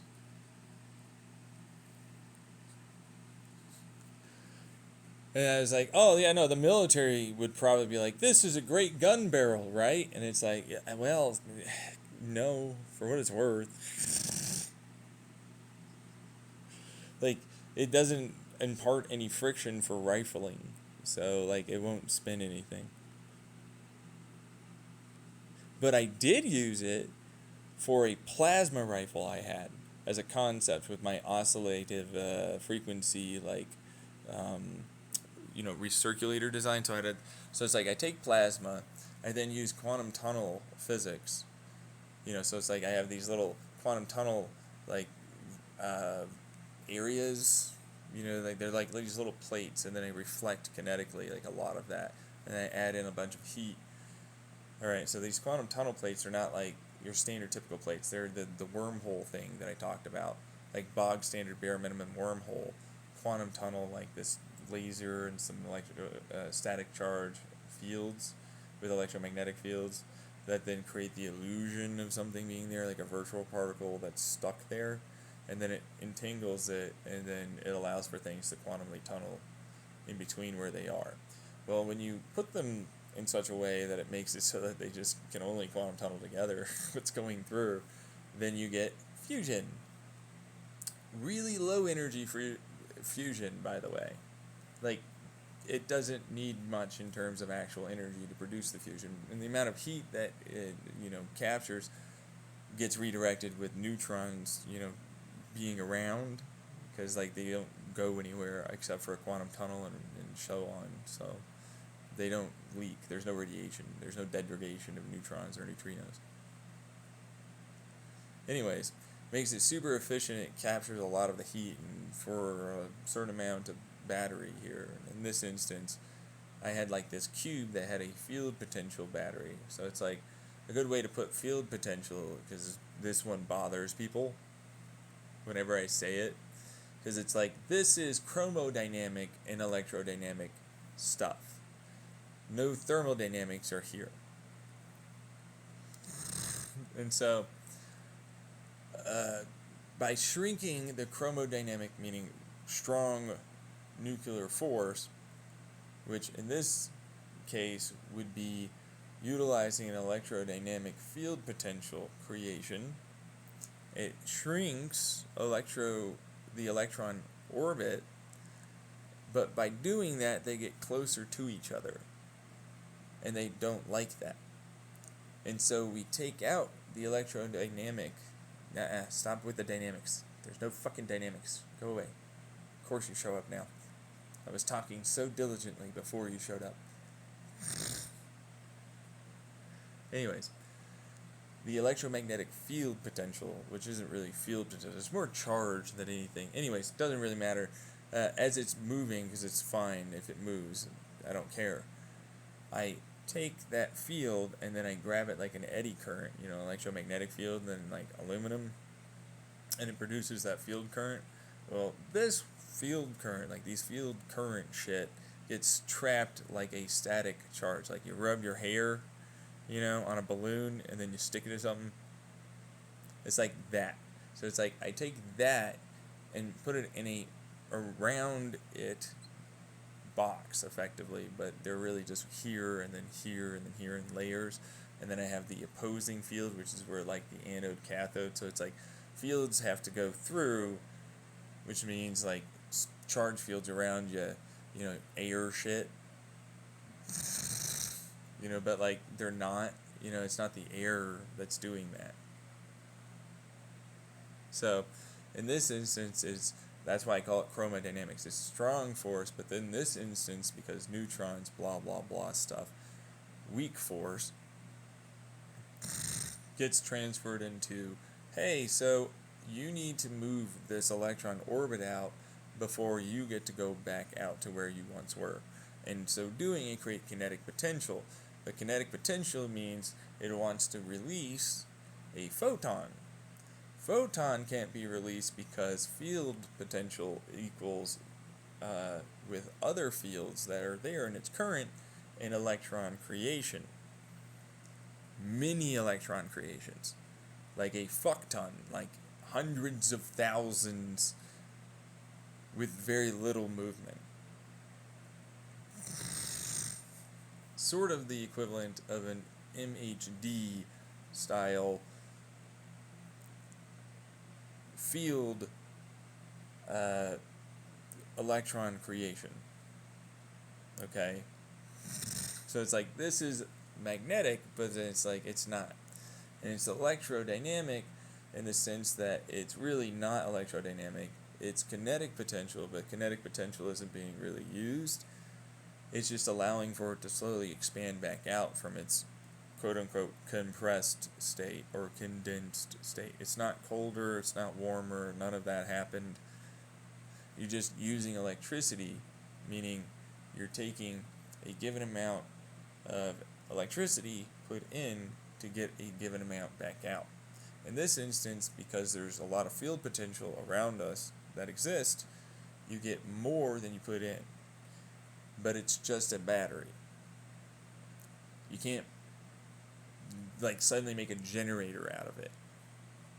Like you get this amount of energy coming in, you know, like kind of like what your battery is. It's like, okay, so I took this DC generated electricity and I put it into this battery. But there's a degree of loss there, there's a degree of loss here to getting it to something. There's heat and all this other stuff with movement and so on. Well, movement, heat is removed. And field potential is gained. And so I amplify a given amount of electrons that are created. But there is loss in having that positive and negative anode cathode be there. And so I have to create a MOSFET field potential resonance as it goes through its anode cathode area in ground state. So I have to have 3 of them. So it's like as it comes in, it creates an electron. It has to try and move back. So it creates an electron flow, but it can't create an electron flow because as a result, a capacitive resistance is no longer felt, and a field effect, like MOSFETs, field effect transistors, occurs, and then it spike waves into its positive. Now the ground then has, of course, the standard, it has to travel over to there because it sees a possible negative field exist that actually doesn't exist. And the ground is field potential area. That's what that would be. So I create from this battery for a bunch of field potentials a increased gain that normally wouldn't be there. But it takes energy to make the field effect, and that's all you can really, reasonably speaking, get out of it if it was in a vacuum in a massively denoised area. But because, shocker, you exist in real life and not in that, so basically shut the fuck up, it doesn't exist.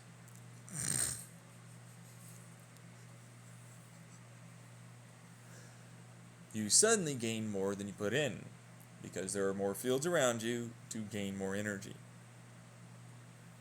Basically. There's kinetic here too. Yeah, because you're spinning around the Earth, and then that's around the sun. So, there's that. Anyways, that battery gave me exascales, meaning exawatts, hours in this instance.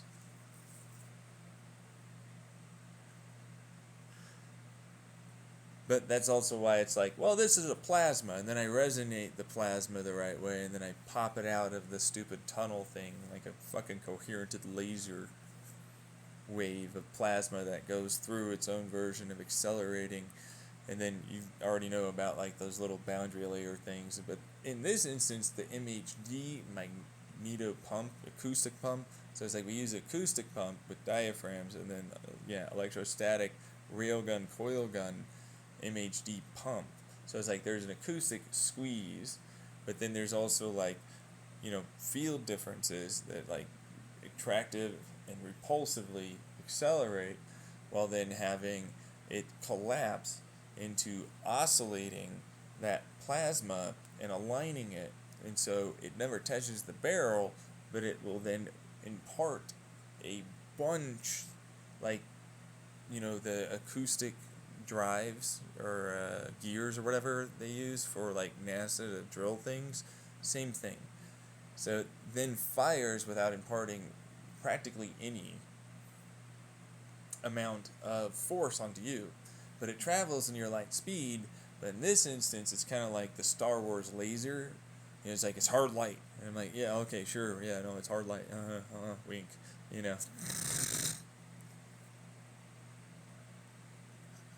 But it fires a plasma bolt which sticks together instead of expands because of the way it's resonating internally, and it's taking that internal resonance and then recirculating it and creating like its own version, kind of like a teardrop, but it's not really, and it has a plug of air that then encompasses it once it gets out of the barrel that's hot, and so it creates like this own version of a outward inward bound, so like it tries to dump kinetic outward, and then that collapses, meaning it'll resonate off that plug of air, and it creates a really, really fast moving, near light speed plasma energy that's typically, I release it at the iron level. But when it hits something, it rapidly diffuses, and it tends to give up all of its kinetic into a bunch of quantum tunnel stuff that fuses, but it doesn't really fuse. The quantum tunnels a bunch of electrons into creating covalent and electro bonds, and then some of it will quantum tunnel together and fuse, but not much. But any small amount's usually a pretty big thing, but it'll go through a lot before it actually stop. And the denser, thicker, more resistive the metal and or compound, i.e. tank armor versus ground, like earth, like dirt stuff,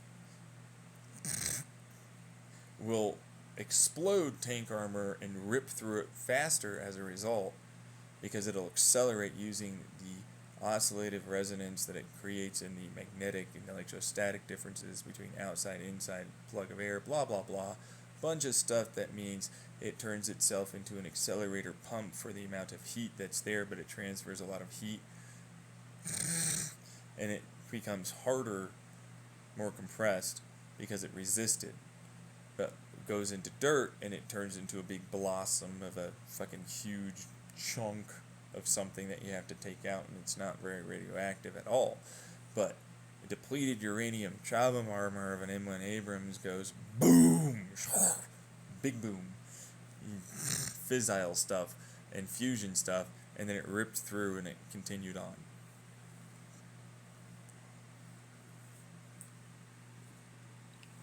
Anyways, it'll pierce through the vast majority of people, I would imagine, unless they were made out of something other than I know. But it would diffuse pretty quickly through one person. So that's good news, But like buildings, it'll just rip right through that and eventually dissipate, but like it'll take a while.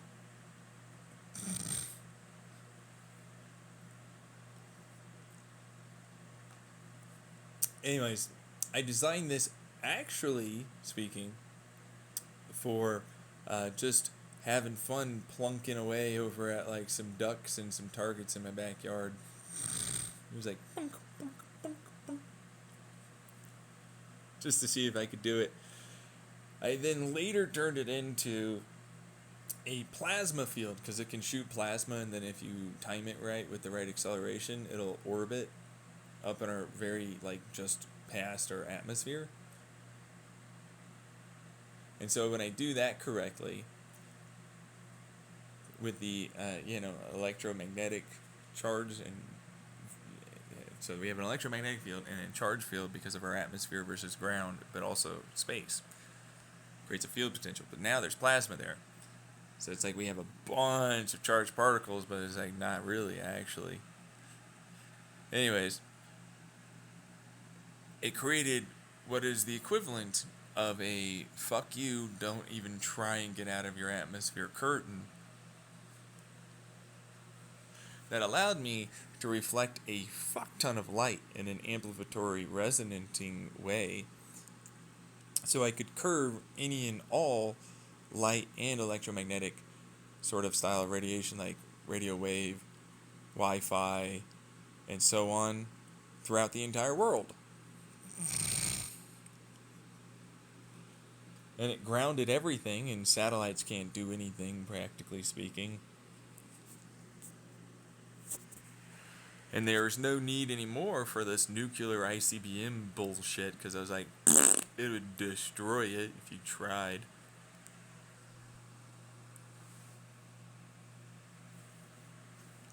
And here's some free internet for your troubles.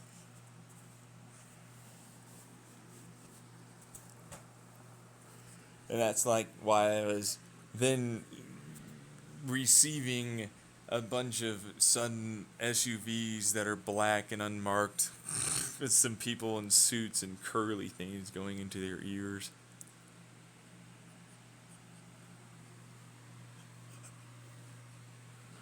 That one was fun for what it was worth, because like, what are you kidding me? I have a plasma rifle that could just end you.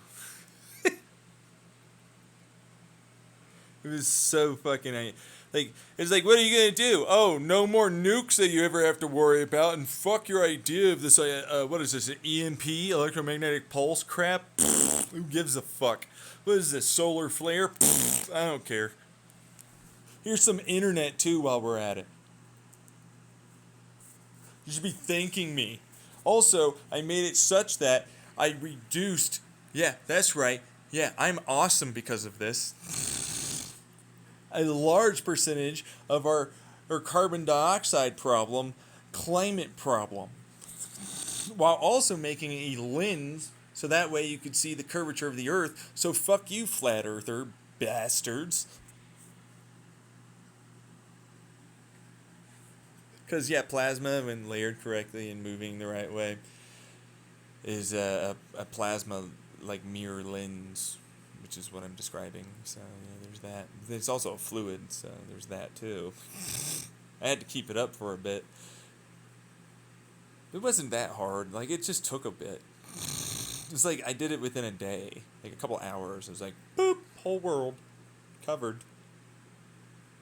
Couldn't stop me at all.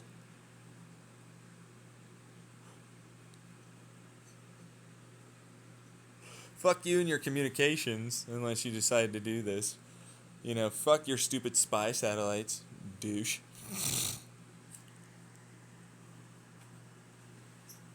Go get some fucking stupid drones and, I don't know, use that or whatever. I don't care.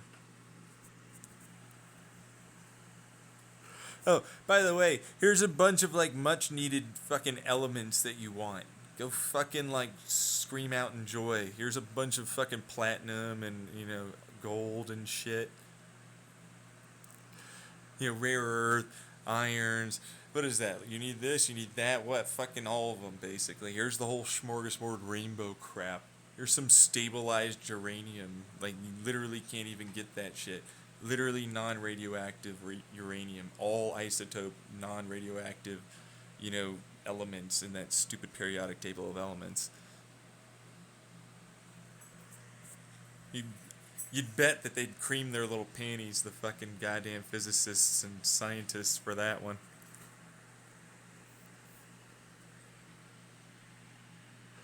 I'm just saying, it worked. It worked very rather well. Anyways, it was boring after a bit. Really? Yeah, because it's like, well, here's a whole bunch of information just shouted out to the entire world repeatedly from multiple fucking places. Go fuck yourself. They're probably going to put me in a deep, dark dungeon hole thing. And then I teleported away.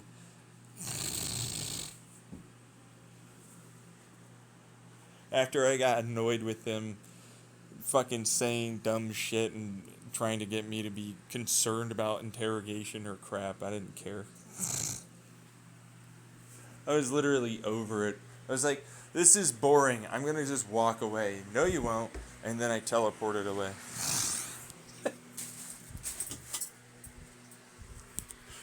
That's literally what I did. I was like super done with it. It was just like, fuck this. I don't care about that. Yeah, it's a super load side. Alright. But yeah, no, that's all I did. Which teleport was like, that's what they explained it as. Meanwhile, me, I just fucking like, I don't know. It's a good way to describe that one. I know. I was like, so I'm just gonna float away no clip God style. And like just not give a fuck. Good old resonant stuff and, you know, some field stuff, you know. It's like, oh, your bullet's hitting me. Look at me. I'm Neo in the Matrix. It just phases through me. Blub, blub, blub, blub, blub. I care tremendously.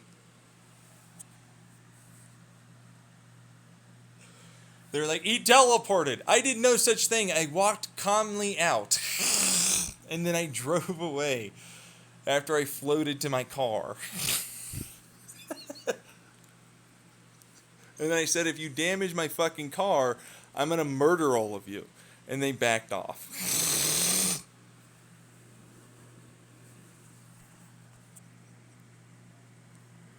I'm not even kidding. It was that fucking stupid. I was like, this is dumb.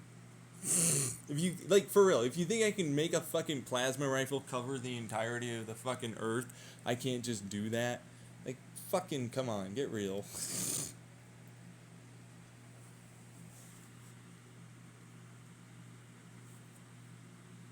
Like, you will stand down. I am not opening that door. Whatever. Just go through it.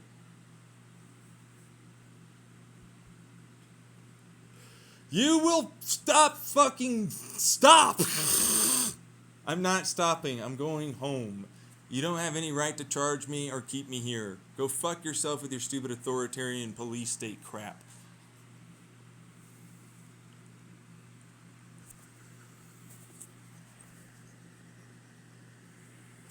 And then left. Because, like, for what it's worth, they did shoot at me. They shot a bunch of their own guys, but, like, I'm not going to care. I'm like, can you stop? It just passes through. It's just going to kill someone else. I could, like, evaporate you with my fucking, like, hand movement, so.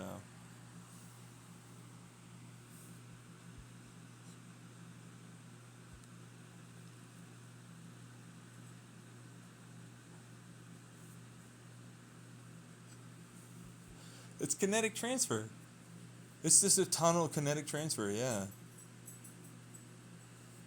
Yeah, if I tunnel something fast enough, then it like gets curvature of space and time, and then I can amplify that kinetic transfer and then oscillate it correctly to basically destabilize it into its constituent matter parts, gluons and quarks and so on.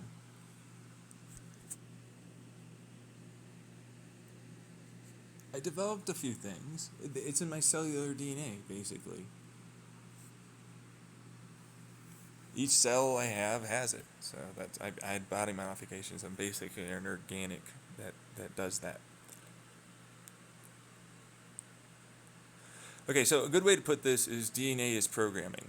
So when you know the given styles of proteins and charge differences and oscillation and blah blah blah stuff so on, like I just talked about. Then you create organs, and you structure the cells together with your already there skin, bone, so on, organs that are there with the correct DNA profile with these given built-in protein and so on structures. Then you end up getting that sort of style of reaction. I also have the ability to make like perfectly stable non-radioactive isotopes of these given like previously always radioactive elements. So it's like I have like my own design of cellular going on machinery with bespoke and so on atoms and quark stuffs with field. Yeah, you remember that field thing that I put out a little while ago?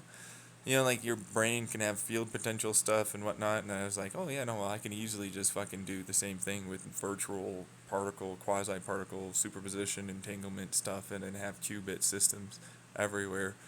And then it's like, oh, that's not technically impossible with my nerves either, or my gut nerve and neurons and so on. So it's like, I might as well do that too. And I just thought about that really hard, and then I was like, oh yeah, no, here you go, I've got it. I can't really do a shit ton with it because it's like, well, actually, that's kind of where my brain and so on works, along with like the rest of it. But it's like, you don't get like the chance to do much, but like kind of like move it a little further, that kind of thing. But that's about it. Like you can't like fucking teleport around or shit. But like when you do that, then you can start doing something like that.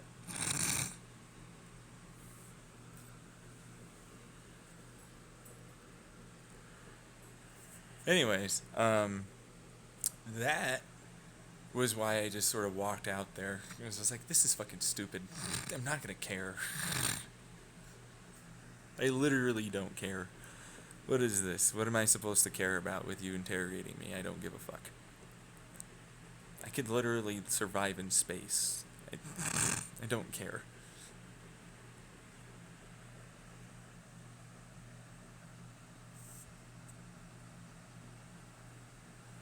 Anyways, I drove home in one of my,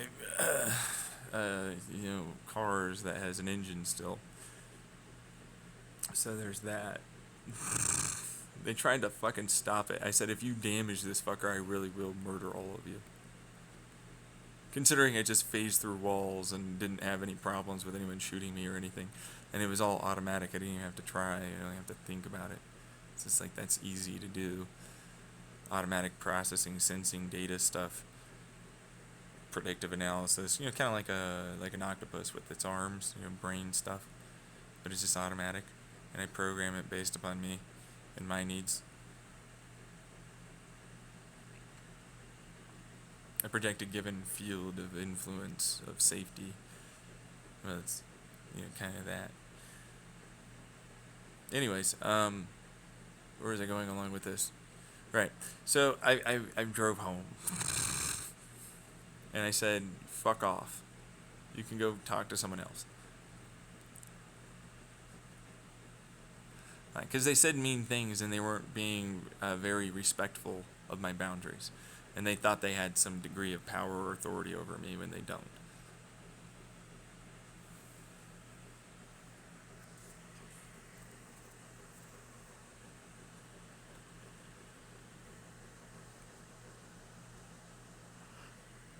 They just don't. Ever. Like, for real. I could have tunneled if I wanted to. It's not that hard. But, like, it's kind of annoying.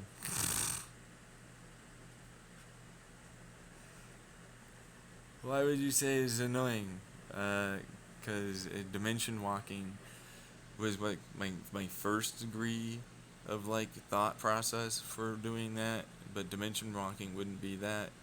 And so I have to calculate where I'm going to go to and then fade in by resisting momental occurrences, meaning direction, and then I have to pour in a bunch of energy and then slow down and come back at the right time. Which, by the way, if you don't do that right, like, you suddenly get a bunch of air in you and you need to, like, it's a whole thing. When it's in space, it's fine. You know what I mean? Because it's like there's not much around in space that you have to worry about. But when you're like in an atmosphere, it kind of sucks.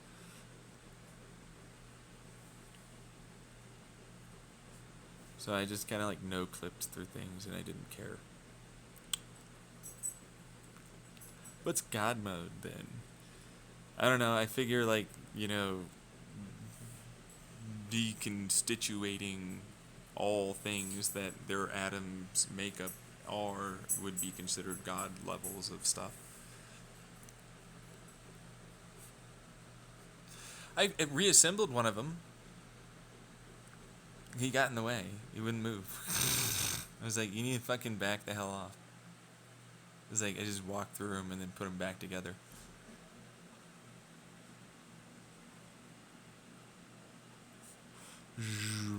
Fucking damn it. Why? It was just a show of force. I didn't have to. I could have just walked through the guy. But it was like, can you fuck off, dude? I don't care.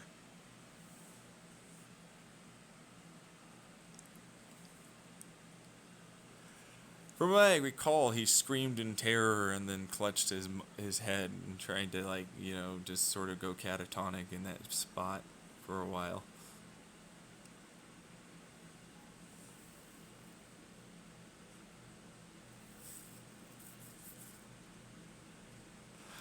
Because you have to feel that as you break apart. Yeah, like you feel all of that and then you come back together.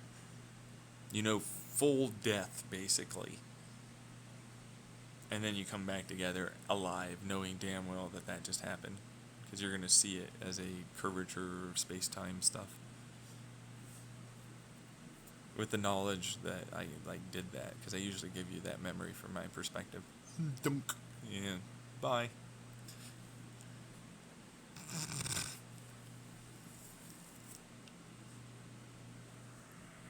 There's another reason why they're like, so how do you transfer memories to us? I'm like, that's not fucking difficult.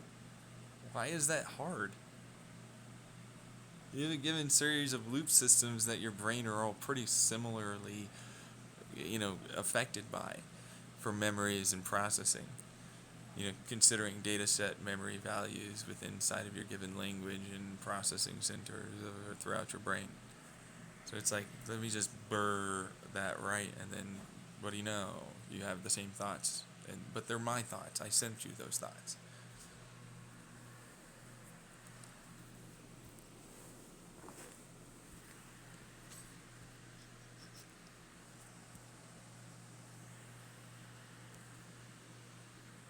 So we're wrong all the time is effectively what that is. I guess programs inside of a fucking simulation that I run, yeah, why?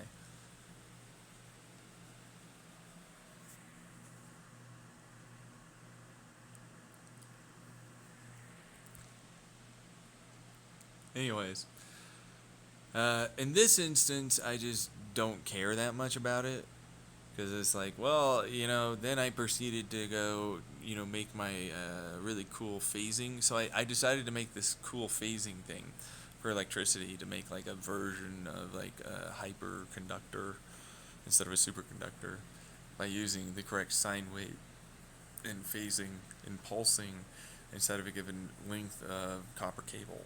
So it's like we'll take a sine wave DC sine wave, and then when you have that phase next to itself, slightly behind, but then you pulse it the correct way, and then you have it AC trying to go back, it then allows for it to push constantly forward, destructively, constructively interfere, rebound off of itself. Electromagnetic fields are no longer created and instead are forcefully making a direction of the sine wave traveling with its given voltage and amperage and current. That is the sum of multiple wave patterns and frequency resonances that add to it at the tip. But see, the thing is that tip gets really hot and it becomes electrically resistive to like all of it unless it's connected to something. And so it'll quickly melt and create a bunch of fucking plasma around it, and then it'll just like, like an old-timey fucking fuse. You light it on one side, she'll go down. And so it's like, if you don't connect it to anything and you have to use like a cool coupler, I use a coupler anyways. It's a couple of coils around the tip that are around where the connecting point is. And so like, because it creates a degree of electromagnetic field once it finally connects to that, because it's not a perfect transfer. So anyways, that field dumps it in and then phases and clicks and all that correctly, and then it allows for it to transfer very efficiently, although there is some loss. It's not like a lot. I measured it with like this amount of electrons in, and then I got this amount of electrons out, which I used the idea of volts, because volts aren't really what I think that people use, because like my volts, so it's like on a sine wave, there's an arch up and then it goes down, okay? So it's like arch up, it's like at the very tip, zenith point, that's where a volt is. Like, because that's its highest energy point. And that's what I use for volts.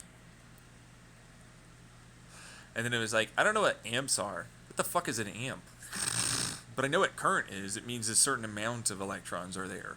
Like fucking amplitude inside of a given frequency wave of light. So it's like, this amount of photons are crammed into this little fucking small spot doing this stupid wavy thing. So I was like, what the hell is an amp? I never understood what an amp was. But like, apparently they mean something of a very significant amount of a deal. But I'm not sure what they are, for what it's worth. So it's like, I never learned like their stuff, because like, they're cool, but they're really hard to understand. Like, who puts this idea of an axle, electric motor, as if it's the fucking flat one? What is this shit? That's the plate one. That's the radial. That should be called a radial. Radial's the long tube one. Axle's the flat plate one. What the fuck is this? I never understood this part. Makes no sense to me.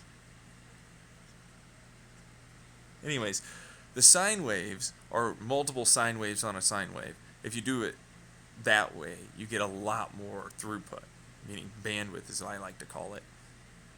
Because then, instead of going in a circular wave like form, because it's like that's a pressure wave on a given rod, okay, which is the cable.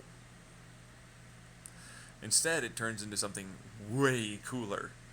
So it turns into like this really awesome, like resonant circular style, like a chirality that goes backwards and forwards and then forms a solid, like actual wall.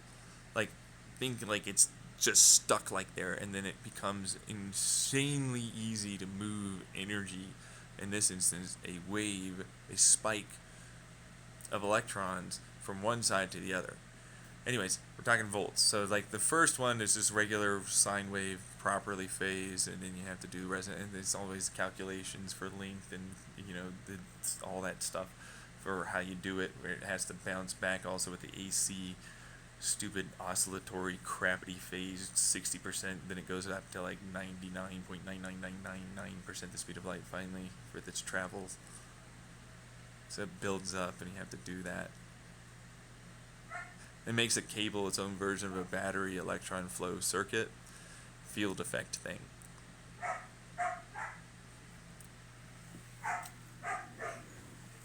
Anyways, so super cool, but like if you properly put like a sine wave on a sine wave, so it's like, let's say you take your first sine wave, but then you make that sine wave bumpy, okay? And then you make that bumpy part of the sine wave even bumpier with smaller sine waves alongside of it. Kind of like a snaking coil as it moves, zigzag down and then it zigzags back up. But then that zigzag back up is actually a part of a larger zigzag system. That kind of thing.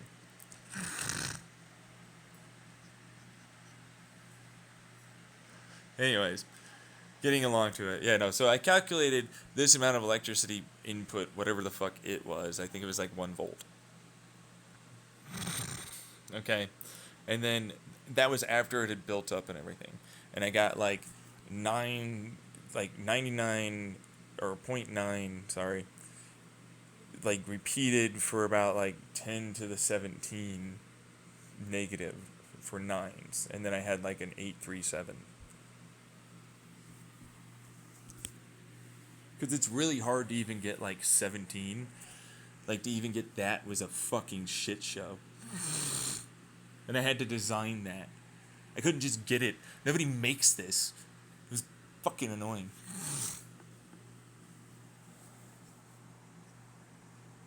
Anyways, it was like not a superconductor though. It has resistance. Apparently they measure it in resistance, and I'm like, well, yeah, I still have resistance. I just calculate it with like volt transfer.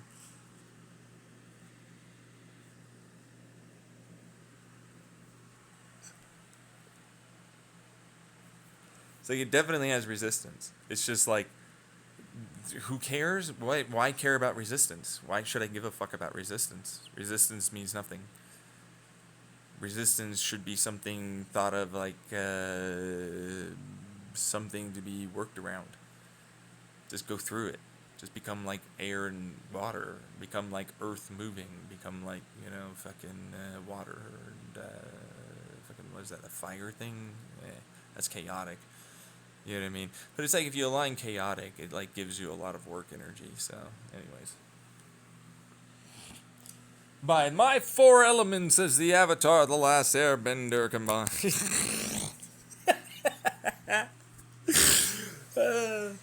I was doing that on purpose. Because it's like people would probably get me on that one. And it's like, there's your meme. I'm a troll. You don't know. Anyways, that one was really fun to do for the longest time, for what it was worth. But like when you put the proper sine wave on your sine wave, and then you phase it properly. So I called it like clicks. So it's like it would click a sine wave in through it, and then when you do that with the correct phasing, and then you have the right AC return, like negative or whatever it is, then it like creates its own version of a spin effect. So it's like the way that you have to create that sine wave. So like the very smallest sine wave here, what we're talking about, it has to go in a kind of diagonal side up and down. So it goes like up and then over, and then goes up and then over. So it's already got a bit of a spin. Now the reason why you do that is because it has a downward, of course. All right. So it's like you have your first sine wave, which that's just like input, and then you lessen the input basically, and then you try and draw it back. So it's like you input this amount, and then you try and suck it back, and then it's still traveling down that way. And so like, but during the input, you then rapidly increase it, and then you draw it back down before you draw the main one.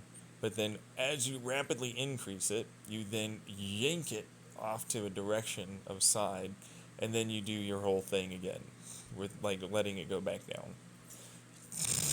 And so that creates your multiple sine waves on a sine wave effect that then when you have the yank back AC style, which is all it's really doing, I don't care what the hell it is, this current crap stuff. What is this? Makes no sense. It's a kinetic, I have a diaphragm, effectively, field thing that makes it go backwards. I want it back. Give me back stuff. Anyways, moving on.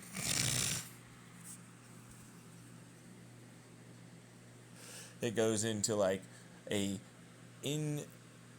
with the correct, in this instance, I use 12 phases.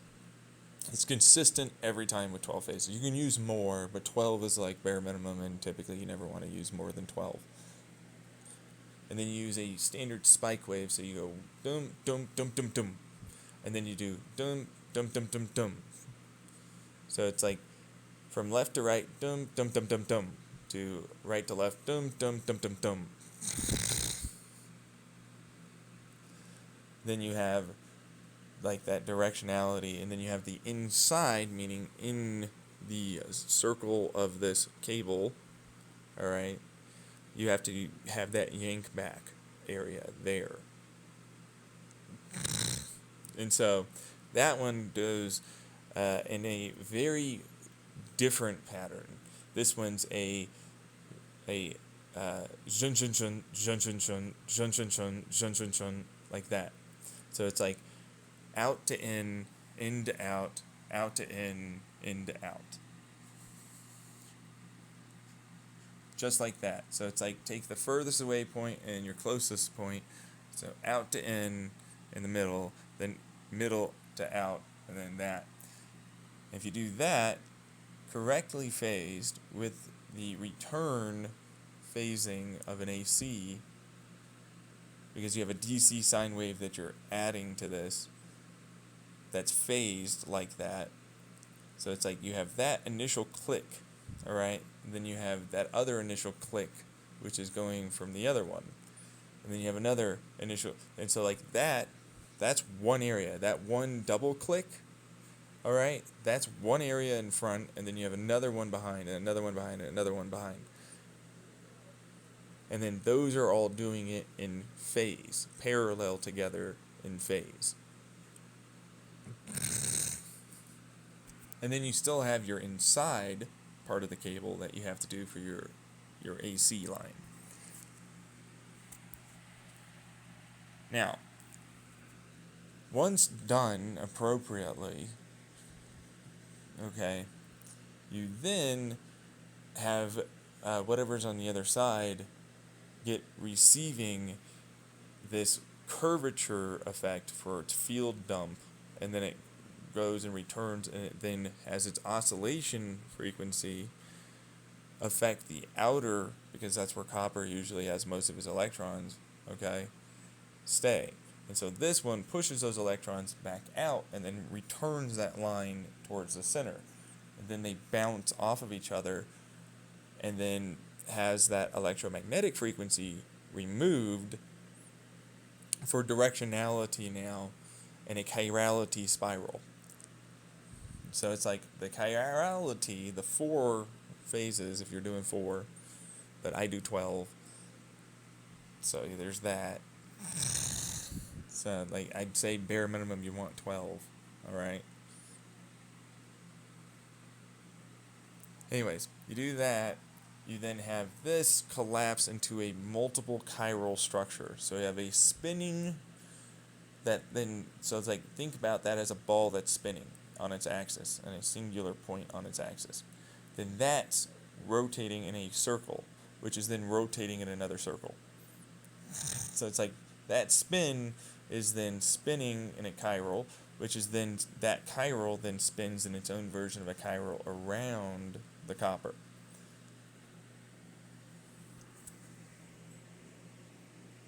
Alright, now, as a result of opposing, because of AC and DC, it creates a DC-like current, high voltage, large bandwidth amperage current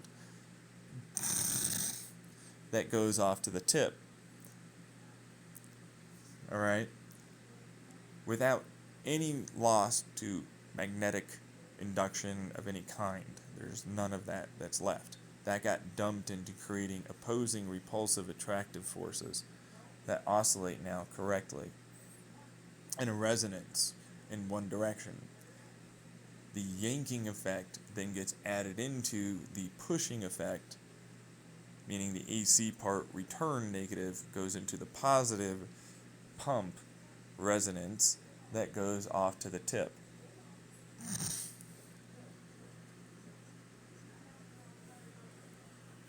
There's still resistance, it never left. I just don't give a fuck if it's there, because who cares? Why should I? It means nothing. Your resistance is not something I should care about. In fact, I'm using your resistance to make my thing work instead of needing to get rid of it. Your resistance makes my thing work. It only works because you have it in the first place. It doesn't work as a phasing resonance AC-DC hybrid, otherwise known as flow current as I call it, pump. That is the Lemke current, I suppose, because I developed it or whatever. Is that finished? Give me a second. Laundry's done. Alright, let me go get that going. I'm still recording, so. Come on. Anyways, let's see here. What are you doing? I'm just waiting to see what he's gonna do. Alright.